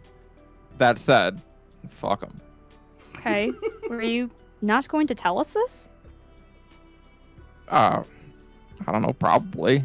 What? Listen, Leo had my back. We were fine. This is not important. I find it important. This is something that affects our group members that could get you hurt. Something that you would have just done without telling us, potentially? I was not going to go deliver the letter.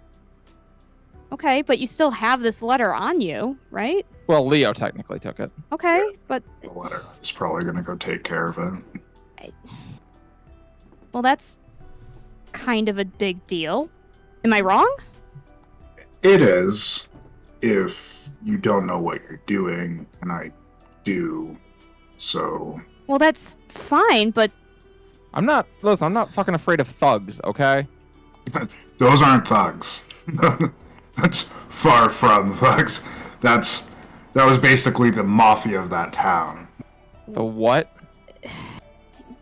that's kind of I got the impression they were pretty big deal. I mean, they had a so whole direction. Mafia obviously doesn't mean anything to you, but Leo Uh-oh. explains, like, the Yeah. myriad, like, run the empire. Like, that is, like, the biggest and most dangerous criminal organization on this continent. So you guys have. Sorry. It's not relevant. I apologize. Sorry. I did not mean to keep any big secret. I was just not planning on handing it over.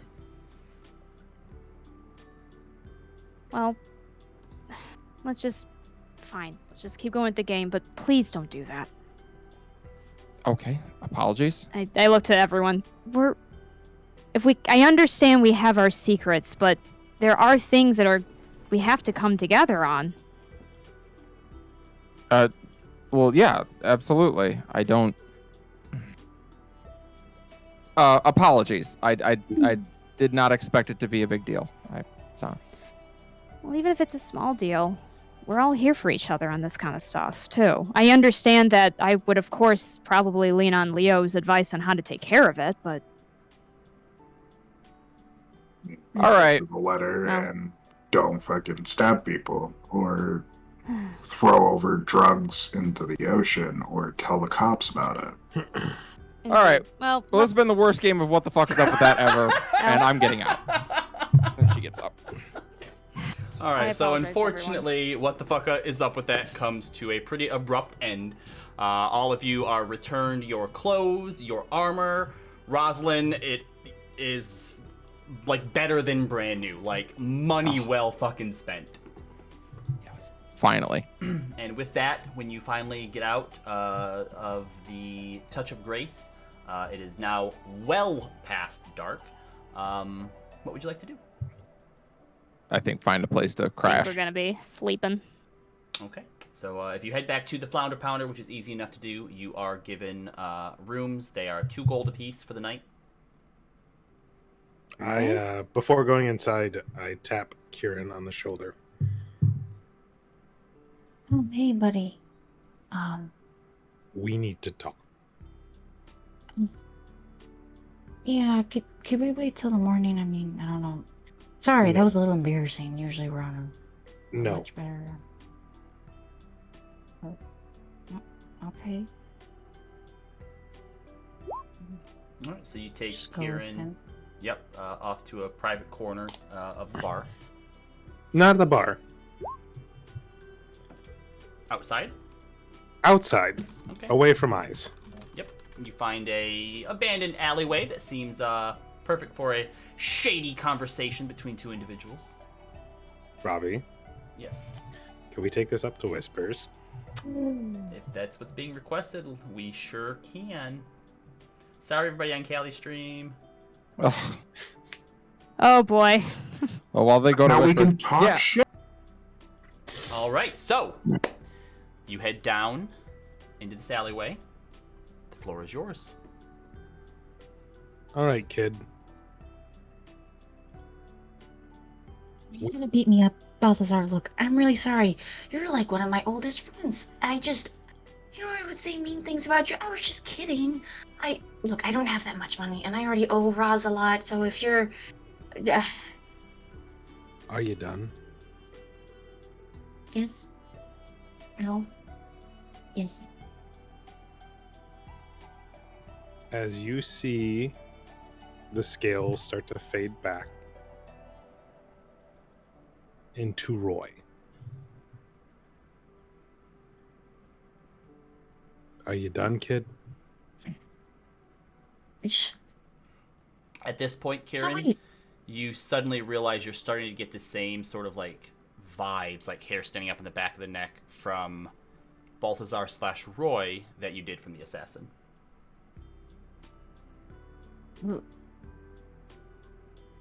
I take a step back. Are you done? I don't say anything. Look.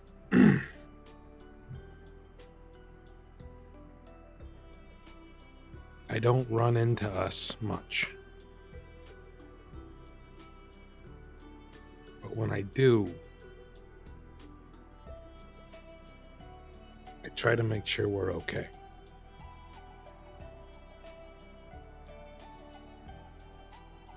Are you okay? Oh, No if bullshit, you're kid. asking me, Kid. No bullshit. You got a mouth on you. And I'm asking you as one of us. Are you okay?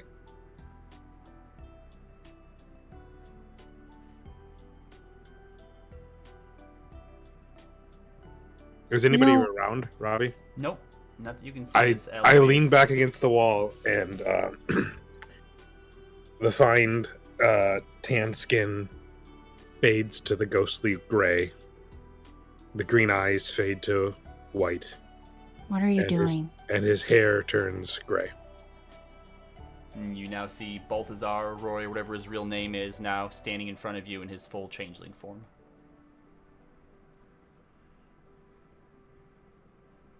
Trust, kid. We don't get it very much. And I want For you good to make sure. reason. Yeah, trust me, I know. Alright? I've been around for a lot longer than you. I had a group of people about 10 years ago try to hunt me down because they thought if they skinned me alive, my skin would still hold its magic essence. So now you're telling me. His throat clears as his voice changes back and forth between multiple accents. Now you're telling me the same kid who's running a huge problem is one of us. And now you're lined up with all of this. And I can't protect all of us, nor can you, but all I want to make sure is, one, are you okay? Because if you're not, I got a duty to us, and only us.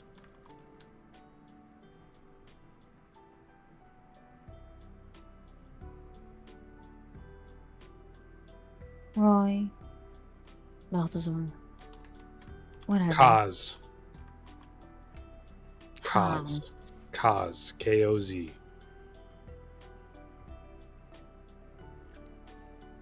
Look, I don't know what you're trying to ask me. Because one of us, there's no us.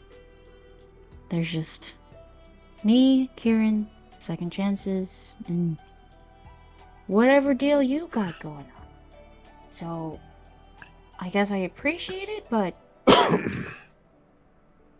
I think you and I both know that sometimes these encounters don't go very well. So, No. But I know when these encounters go off, everyone that I've met is like you, untrusting. So, about a while back, I decided, let's try to change it. So I'm trying to change it. you know what? Pulling us into dark alleys and trying to make secret alliances and false friendships or whatever. Look, I'm not gonna lie, Barty. I'm a little heartbroken because now it just seems like this was the only reason that you ever put up with me. Is that really what this is? No, That's what it looks like to me. because before And- I knew what you were, I didn't put up with you. You did. Because everyone else, they don't know. Okay? And you know They that. don't? No, they don't know. They know These you guys, can they're change. different. Well, they're different, and they can see my dreams, so it's only a matter of time, apparently. But everyone else, the rest of the world, they don't know. But you, see, now it makes so much sense. That's why.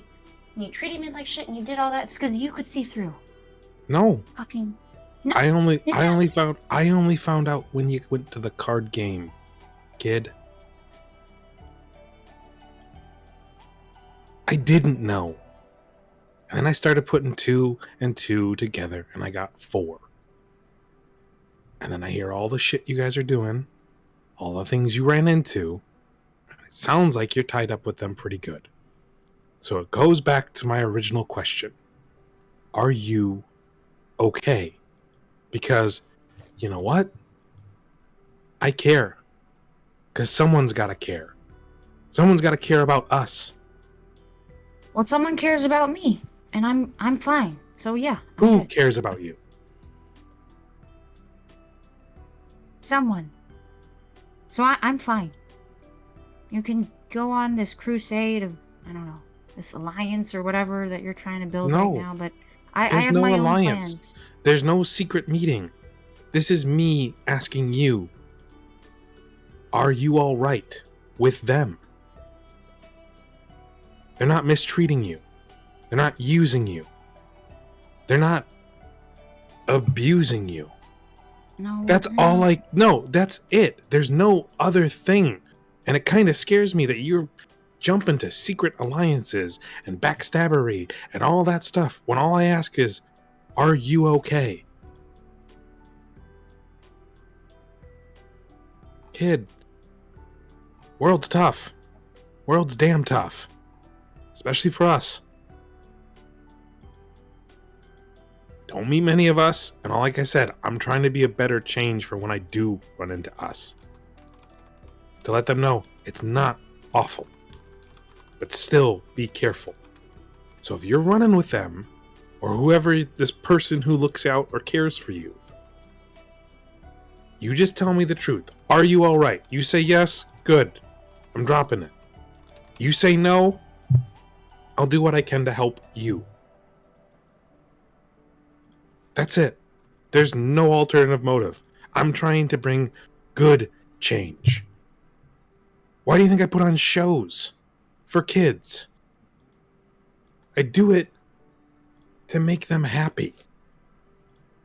I'm a damn wizard. Alright? Granted, I got kicked out of school because kids beat the shit out of me. But I wanted to make a change and make people happy. That's why I put on shows for 6-year-olds. It's beneath someone of my ability, but it's to make them happy. I don't buy that. Fine. Then don't. But I didn't lie. And I'm still not lying. Then he changes back into Roy. Kid. Like I said, I'm just trying to bring a positive change. And I've seen you've been shaken up since the Toad fight. I just want to make sure you're alright. And you have no reason to trust me. And I don't expect you to.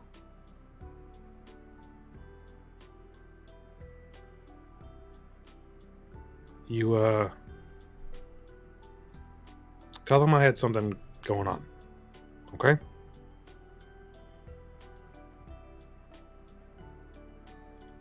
I don't need anything from you. I just figured if you wanted to talk, and you could trust somebody. I know it's a lot to ask. That's all. He starts heading down the alley, walking away.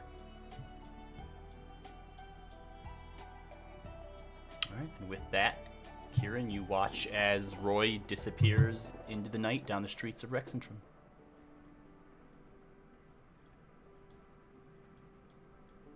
Are people back? Do we get to know things? So, as you guys get into the Flounder Pounder, Hermia basically just pays her gold and just goes right up to bed. Okay. Leaf is just standing, staring at the door, waiting for Kieran to come back inside. If you wanted to have any conversations while they're out there, you're more than welcome to. Otherwise, after about 5 minutes, or however long it takes you, Kieran, Felt like longer than 5 minutes. enters back in. Kieran just goes right to his room. Everything all right, Kieran?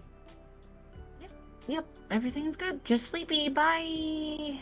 Leaf follows. Gosh. Rosalind looks annoyed. Okay. Awesome. Roz, I'm sorry. Just to clear the air. It's fine. I really didn't intend to keep a secret, I promise. I'm get sorry. that. I guess I'm just... I know Kieran's hiding something, and I guess you might know about it, so I guess I just got a little touchy. Yeah. They're going through a lot that I don't understand. And, but I promise you, if it was something I thought was going to be a problem for this group, I would tell you, even if Kieran didn't want me to. That's fine. I think Kieran trusts you a lot, so just maybe, I don't know, I guess just be there in case more gets talked about. I don't know. A big, stupid grin comes across Rosalind's face. Hey, that's me. I'm here for them when they need it. That goes for all of you. And she grabs another drink from the bar and just starts to drink it as she starts walking backwards towards the stairs. Good night, everyone. I'm out. If you need me, call, but I'd prefer you wait till morning. Thank you. Oh, man. All right. She's gonna rub her head. Up to Leo. Are you going to bed? Yeah, I guess. I You guys guess. are all children having drama. She looks at Leo. Just don't. Let's just... I think we're all having different ideas of what it means to be in a group like this. But I don't have the patience for this right now. Good night. Just nod and go up to my room. Yep, and everyone was able to get their own private rooms except for Leaf, who followed up and goes to Kieran's room. Kieran, would you want to tell Leaf to wait outside as he follows you up? Yeah, I'm like, Leaf, I just need a quick second, buddy. Just a minute, okay? Affirmative. I shall wait out here for you, best friend Kieran, and just stands next to the door. Thanks. All right, so I see that Kieran wants to do something in the privacy of his room. So as we do this, everyone else, if there's something that you want to do, just have it ready to let me know. Okay. Kieran, you head into your room. Yeah. Put the box down on the bed. Yep. Pop inside. Yep. What you see when you were inside seems to be a dingy, dim-lit sort of office. And you see sitting at this sort of grand desk by candlelight with another sort of magical sort of floating orbs hovering around them, putting a spotlight down on the very center of this desk. You see Gil with these spectacles that have various like lenses on them for like extra magnification, and in front of him is this long clear bottle, and inside of it is a half-constructed model ship, and you see in there other tiny little Gils who are like trying to put it together, and Gil is like, no, that is the main mast, that one goes into the center, move it over the... And he just picks up and shakes it, and you hear inside there, and puts back down. Get it right. I'm not putting this... Gil. Oh, Kieran! Oh, my boy! And he snaps his finger, and all the little Gils disappear, and he just looks towards you. What do I owe this surprise visit? Why did you lie to me? He has this look of disgust on his face. Beg your pardon? You lied to me. About You told what? You told me I would never meet someone like me ever in my lifetime, and I've met two in the past, week? First of all, Kieran, there is no one like you. You are one of a kind. What do you mean? You know what I mean. What, other changelings? Of course they're out there. You told me I would never meet them. You told me that they were murderers and thieves and All true. In fact, this assassin is one of them, right? What do assassins do? I know, Kieran? I know, but They murder people. Roy, Kaz, whatever. What, the magician is one of is a huh. That's... All right. Well, look. He showed me his face. We don't do that. Well, then that was dumb of him, wasn't it? Well, Kieran, what do you want me to say? How does this actually change anything?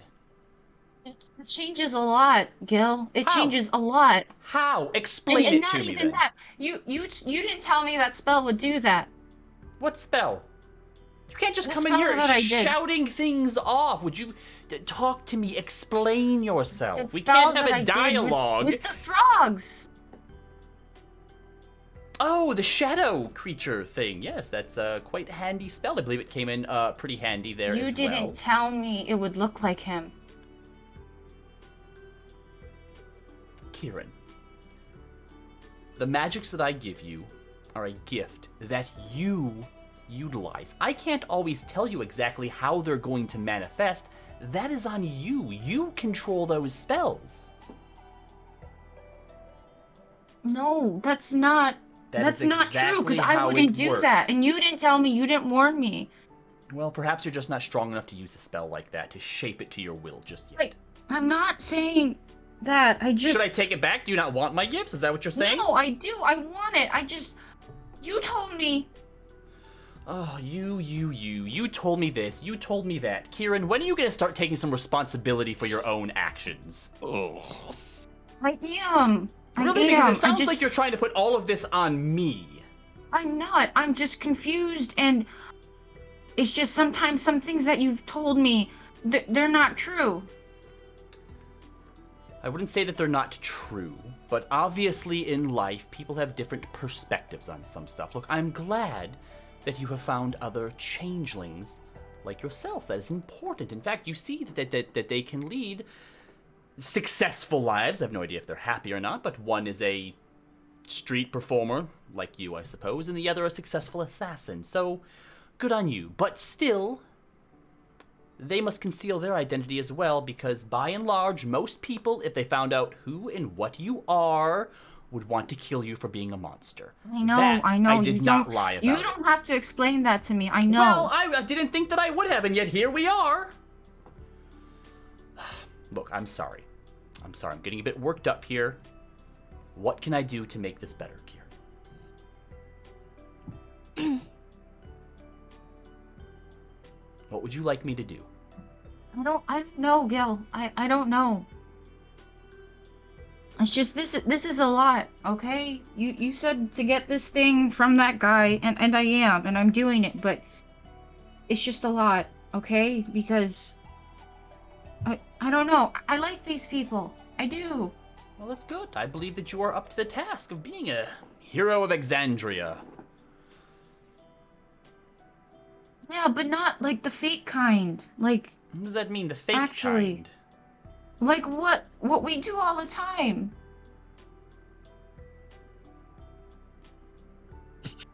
He seems a bit confused. You're going to be a bit more clear. It just... I know that I'm not in it to be a hero of Exandria. Because are you in it I'm for? never... You know what? So that I'm not like this anymore. So that I can... I don't...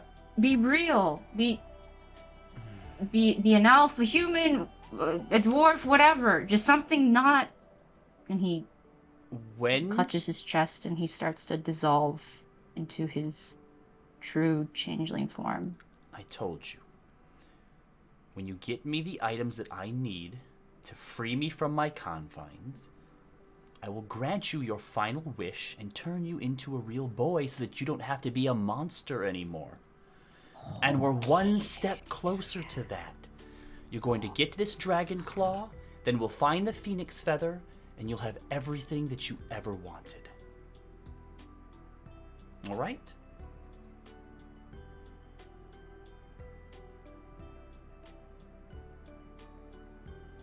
How about we play a game of gin rummy? And he pulls a deck of cards out of his sleeves. I just...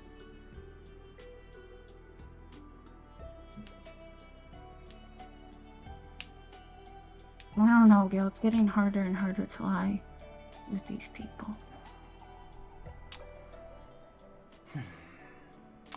Then tell them the truth. I don't know if it's just because of this weird, I don't know, oracle magic or something else, but... If you trust them, and you don't think they'll run you out of town, tell them the truth. But what if they don't? Don't accept you like I do? Then we'll find new friends.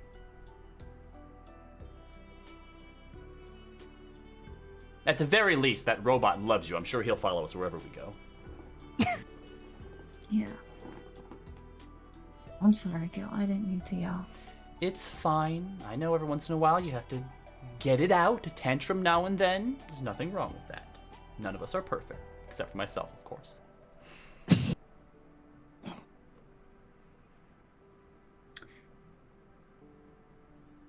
So if it's okay to tell them, would you want to meet them? Oh, no, don't tell them about me. I meant about your whole changeling thing. Definitely don't tell them anything about me. You realize how mortals get Sorry. about genies, right? If they realize that your card box could grant wishes, that friendship would dissolve. Snap of a finger. Guarantee it. I have seen people kill over my card box before. They would kill me? They might. They might. Oh gosh. Mortals, humans, civilized folk do crazy things for the chance at a wish. So, don't tell them about me.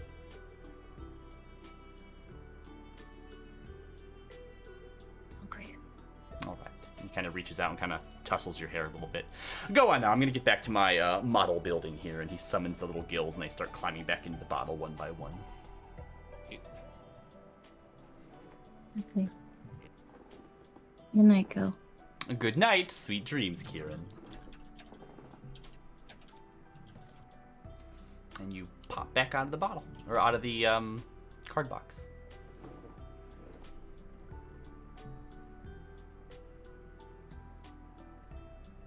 Can I pull Leaf in? Yeah, you open the door. Leaf walks in.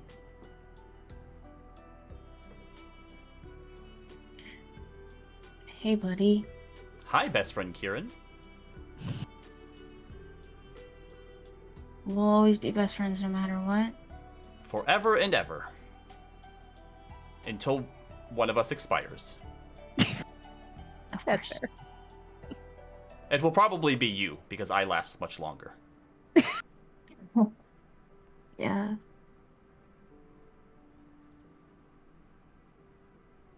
Okay. And then, because Chris is not here, Mm-hmm. Kieran talks about his true nature. Okay. He listens intently, and at some point he goes, "Should I keep this a secret, like the dream?" Mm. Just for now, I'm gonna tell them. Like, I'll at least tell Maeve. I don't know if Leo would like that. Affirmative. So you don't want to kill me? Why would I want to kill you? My mission is to observe and learn all that I can about the world and those that live within it. This is a new entry. Yes. Best friend Kieran, the changeling. Alright, don't refer to me like that in front of them, but yeah, I Affirmative. guess monsters are creatures of the world too, huh? Correction. I don't believe that changelings are monsters, though closely related to doppelgangers. Changelings are not monstrous. They make very good thieves and assassins. Yeah, I know. And actors. You're right about that. Let's go to sleep. Okay. Did anyone else want to do anything before heading to sleep? Yeah. I realize bringing this up is gonna be bad news for me, but we forgot to give the cube away, so I guess I have it. Thank you for reminding me. I know. I didn't want to, but I figured I should. Excellent. Yeah. All right, so Let's sigh. your dreams are not great, Maeve. Go ahead and make a Constitution saving throw for me, please. May I borrow Charisma. Can I borrow someone's charisma? Yeah, you can borrow. Not for this. You cannot. I can't. This is something that happens while you're sleeping, so it's not a conscious choice that you can make. Shoot, guys. charisma I saving may throw, start please. cutting myself on the cube. I'm gonna spend inspiration because I'm a little scared this is gonna go horribly wrong. That you are allowed to do. That's good, at least. Okay. All right, my charisma is +0. Yeah. Yeah. Don't have to get like a natural 20 to beat this. Don't know. Okay. I mean, I do know, but I'm not gonna tell. I mean, I was gonna say you do know, but this is gonna go very poorly. 15. Okay. Maeve, your dreams are racked with self-doubt, with dread. In your dreams, you see your sister leaving, having fights with your father, your mother crying, people in the village whispering behind your backs. You see yourself trying to take her place, your father urging you on to be better than you are, to be better than she was, to lead their people into this new age, but failing. You see your sister taking the quest of the Oracle, your sister who you've always looked up to, who has always been better than you, failing. Then the Oracle turns to you. Now it's your mission. Now it's your job. Again, the responsibilities of the older sister put upon your shoulders. The weight of the world bearing down upon you. There are multiple times during the night where you wake up in a cold sweat. You do not gain the effects of a long rest. Luckily, you did while you were at the bathhouse. Yeah. Make a Constitution save for me now, please. All right, let's spend another inspo. Hold on. Sorry, I just like to make sure I Yep, all get good. rid of the inspiration. Okay. Constitution. Sorry, I just put the dice away. That was dumb. Mm-hmm. 1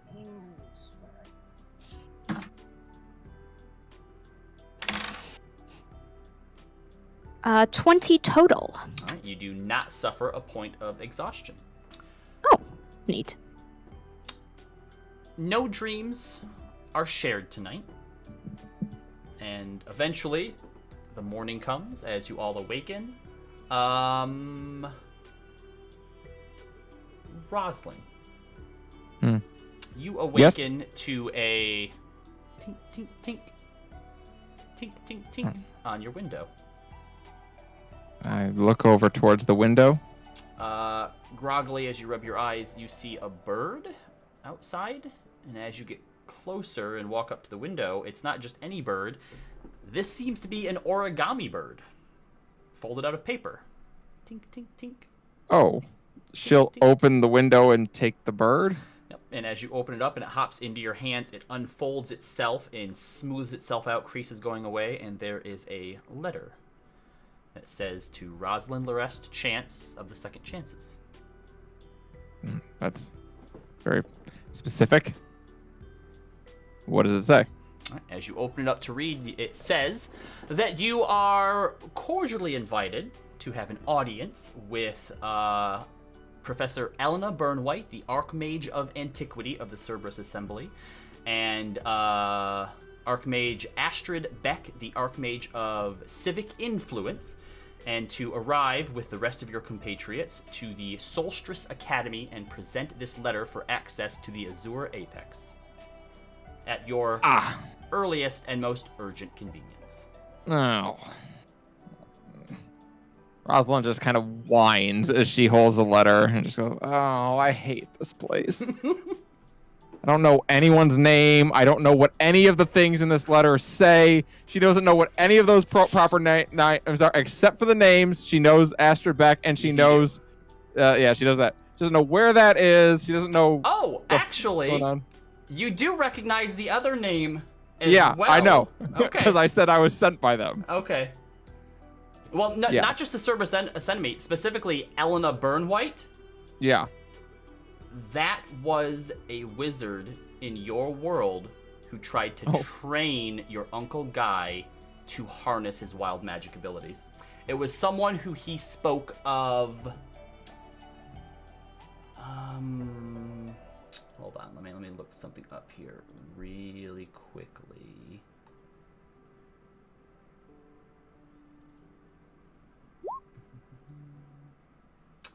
Sorry, give me just a moment here. Guy spoke of her seldomly, but did admire her as a woman of great intellect and resolve. That's all you know of her. Cool. Rosalind just kind of rubs her temples. Oh, all right. She puts the letter in her cloak and gets... She looks at the Cloak of Billowing for a moment. And some thoughts run through her mind, and she tosses the cloak onto the bed and leaves without it. Okay. And all of you can head downstairs at whatever pace you'd like. We'll just say that you all meet down there for breakfast. Maeve is in a very dour mood. Not like nasty, but just is very quiet and just kind of staring at her feet or staring at her cup. I was greeted with a letter this morning. In the interest of not repeating past mistakes, we have been invited by the Cerberus Assembly to meet at our earliest and most urgent convenience. Interesting. I may have to give that cube back, I suppose. Oh yeah, we can hand that over to them. Oh, I'm sorry. I should have taken that last night. Sorry, I was in a... It's fine. Yeah. I should have taken it. It's fine. Yeah, let's go. We can go meet with them. We can hand them over the cube and be rid of that garbage. So here's the thing. One of them, both. Well, I kind of know one of them. I know one of them from my world, anyway.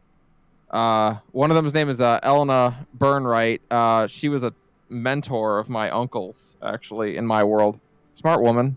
Don't know a ton about her, but I guess that's not relevant. Sorry. That's fine. Letter was sent to you? Yeah, full name, even. And the reason for that is because when we were in Bisay Thailand, I was trying to talk to Uther Prent. I might have said that I was sent by the Cerberus Assembly to get him to not kill me. So I might have name dropped. And yeah. I don't know that they're going to be super chill with that. I didn't technically lie because I said that I was here at because of Astrabeck, which is true because I'd be in jail if not for Astrabeck. I didn't lie necessarily, but I definitely was not wholly honest. well as we strengthen their power over Bayside Tile, I don't think you're in that much trouble. Yeah, probably not, but you know, people. Anyway, I'm sure it'll be great. We'll just see what they want and give the cube and go from there. I'll get it from my room when we're ready to go. Rosalind kind of glances at you. Rough dreams? Very. Yeah, I remember. It doesn't. It knows how to kind of tug at those soft spots, doesn't it? It sure does. But that's fine. It's fine. Doesn't sound fine. Well, it's like you said, it tugs at your soft spots. Well, for me, it makes the world feel very heavy on my shoulders. Yeah, I mean, I wouldn't be surprised if a lot of people in this party felt a degree of that if they were near it. But you, I know you mentioned your sister, right? I shouldn't even be here. Girl, who you telling? I mean, this wasn't my mission. It was always supposed to be her every time. Mhm. And for some reason, she didn't. And she was always better than me. She was a better fighter. She was a better leader. She was better at talking to people, about getting people to trust each other, about getting people to trust her. And there is nothing I can do that will ever measure up to that. Leaf speaks up. What would Maeve do? Perhaps you are a better friend. I don't know about that. That is why you will succeed where your sister failed. You have found friends. I mean, Leaf's right about that. First of all, like, your sister might be smart or talented or however you see her. Believe me, I've been known to idolize my sisters a little bit, maybe more than they deserve sometimes. But your sister had the chance to do those things and didn't. She walked away from it. And you're here actually doing it. How many portals has your sister closed? I don't know, but I don't know how much she did. I don't know why she walked away. For all I know, she could have gotten farther along and just couldn't do it. At which point, there's no way I'm going to be able to. Maybe not you, but we can. Yeah, none of us have shut a portal by ourselves, so I don't. This Yeah. burden isn't all yours. It's a group effort. Yeah, I guess you're right. She kind of gives a weak smile. Thanks, I'm sorry. Rosalind walks over and gives her a bear hug and like picks her up off the ground as she hugs her. Oh my. Okay, Leaf this is comes happening. over and wraps his arms around you as well, and then lifts you Oh, up God. off of the ground. Oh my god! Oh, Jace! Ah! I'm not gonna herniate myself, but I'm with you guys. And then Luster comes and kind of lands on your shoulder, then wraps his wings around all three of your heads. Hey, buddy! Oh god! Okay. All right, All right. I let you go. Thank Leaf you. holds on a bit too long, and then lets you both down. Oh god! Rosalind's like, the moment's past, Leaf. You can drop me now. Thank you, Affirmative. guys. Thanks. I know I look like I know what I'm doing. I really don't. I don't know anything. Listen, I'm gonna help you here. I got one for you. This is page 1, paragraph 1 of the Adventurer's Guide to Being a Fortuneer. Are you ready for this? Yeah. The number 1 piece of advice that every new Fortuneer learns: fake it till you make it. All right. It works more often than you can possibly imagine. Inquiry. Does that mean that this whole time we have been together, You haven't known what you have been doing? I don't think any of us knew, Leaf. I mean, I know how to hunt and shoot an arrow. I know how to trust Luster. It's a little embarrassing, but I say I've been in hunting groups. The truth is that they didn't really like my leadership in those groups. So, not really, but I don't know. I'm just trying to do what seems right. Hey. Not sure if it actually is or not. But that's literally all you can do, is what seems right to you at that moment. Listen, I'm walking around this place. We've been sharing stories and talking about different experiences we've had, and I literally sit there just smiling and nodding because I don't know any of the places or people that you're talking about. I don't know the gods that you refer to half the time, but none of it matters because no matter where you go, right is right and wrong is wrong, and that you can still hang your hat on. Suppose that's true. Well, if your sister's out there, we'll find her, and then maybe she can help you out for once, because you sounds like you've been doing her fucking job for the last I don't know, how old are you? 27. All right, 27 years. Sounds great. She kind of grimaces but shrugs. Well, we'll see. I'm sure there's probably more to this than that, but we'll see. We'll see. Leaf, is Kieran all right? Kieran, did you come down? I probably would have come down. Yeah, Oh, okay. Kieran's sitting down here At the as end? well. He's just a bit quiet. Okay. Well, let's get the attention off me a little bit. I'm not very good at the spotlight. You all right, Kieran? Why did I miss something? Were we asking more Kaylin questions? Oh, did we miss it? No. Gosh. Maeve had a rough night with the cube, and we were just getting some much needed reassurance here. I also want to clear a little bit of air and just apologize for keeping the secret yesterday and for being. Leaf leans over to Kieran. Rosalind fakes everything. It's a little Right. out of context. Yeah, that needs context. But no, I do want to apologize for keeping the secret. I was approached by the Myriad. They want me to do a quick gig for them to pay back my debt. My plan is to tell them to go fuck themselves.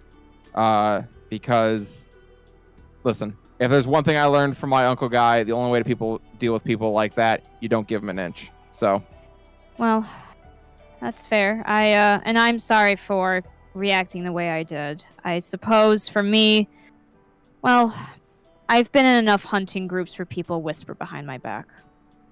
I'd rather not continue the trend. Fair enough. So you know what? I have said since the start we're all allowed to have our secrets. We're not allowed to have any secrets about each other. I can agree with that. Official second chance rule. And Leo, Kieran, you gotta I confess owe your you- love. Sorry. Love. And I just What? nudge him. Yes, my love. I look at Hermia. Hermia.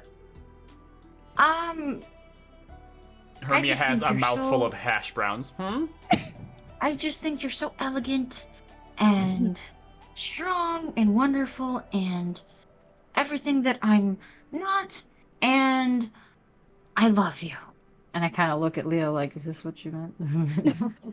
I kind of look at him, and it's like, She kind of. I thought it was Maeve. She kind of What? stutters for a second, and then she looks at her sword and goes, "Shut up! Stop looking at me!" And she just grabs what's left of her breakfast and walks out the door. Okay. Oof. I'm sorry, Kieran. Sorry, for Kieran, that the was rough. rejection.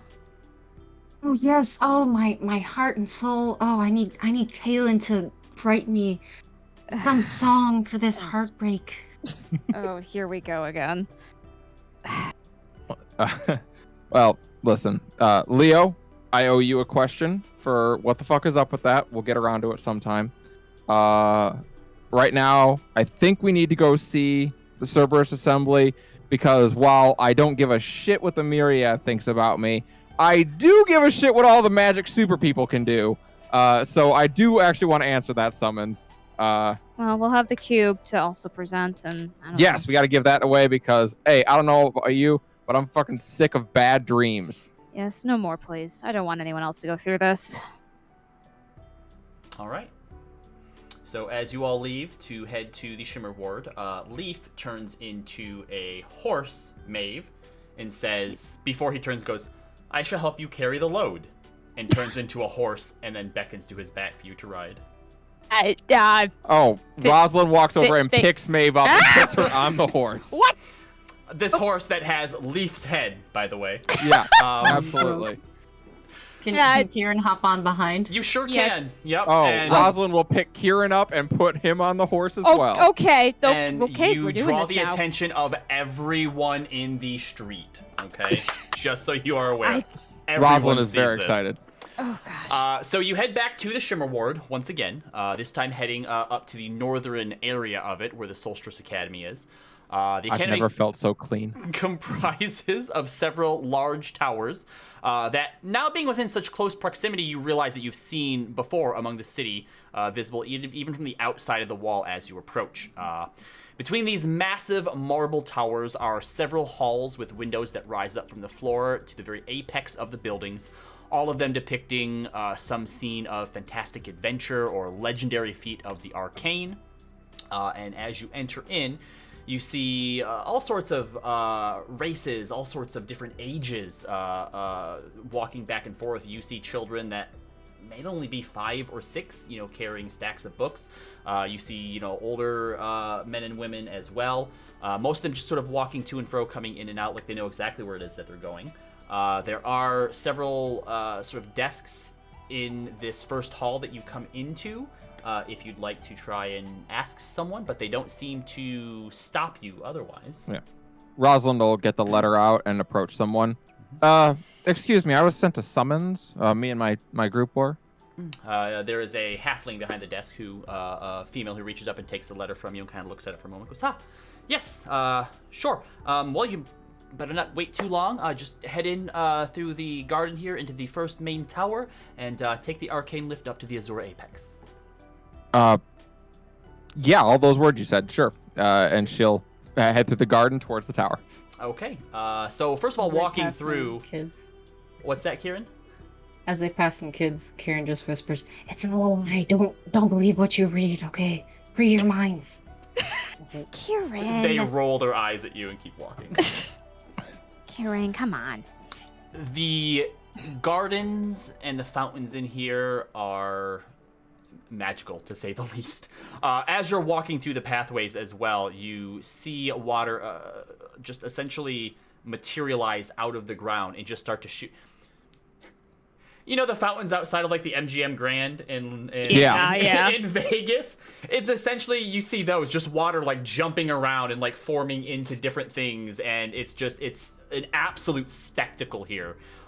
There are statues of people that you have no idea who, famous mages of some sort, that just seem to be sort of floating in the air in certain areas, just sort of slowly rotating around, made out of marble, made out of crystal, amethyst, ruby. Like this is a place, even in a fantasy world, and even as majestic as the Shimmer Ward has been so far, this place seems like something that you would find in a fantasy novel in a fantasy world.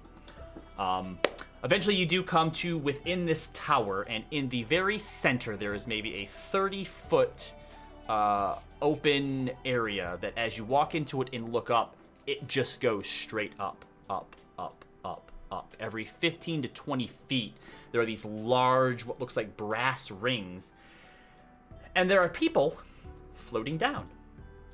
Touch the ground and walk out.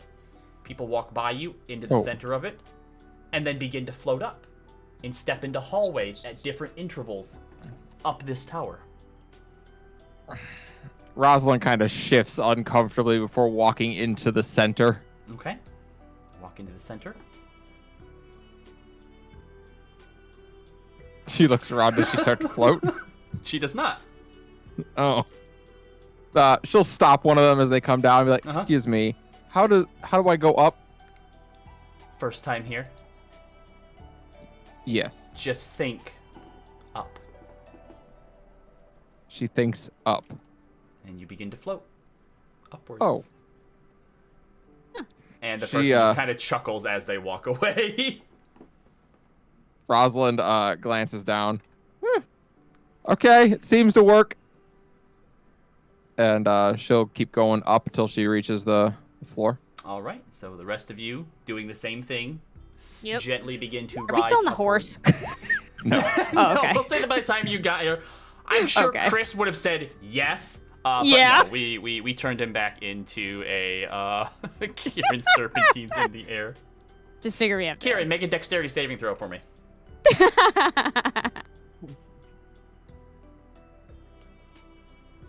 Oh boy, that's a 10. Okay, as Kieran is serpentining up and having fun, she actually collides with some other guy, and he just drops all of his books and notes that just start to fall and plummet and just go everywhere. He's like, no, what are you? And keeps going down where as you you're slowly flying. rise up. Oh no. Oh. And as you rise up, you do notice that each of these levels actually seem to have a different sort of shade or a different color to like the wall and these like brass rings. And eventually, as you get maybe 3 from the top, you see an azure color that you figure is probably the azure apex since you are near the top. And you step off into a hallway and begin to make your way down. And kind of you see on a lot of the doors, you see names of various professors and whatnot, and going from them all the way down to the end, you do see on one of the doors Professor Elena Burnwhite, Archmage of Antiquity. She like checks the name again. All right, this is the one. I've never met the one in my world, not in person anyway. She shakes her. It doesn't matter. Sorry, and she opens the door. Oh, you just opened the door. And as you open the door and step inside, that's where we're going to end tonight's session.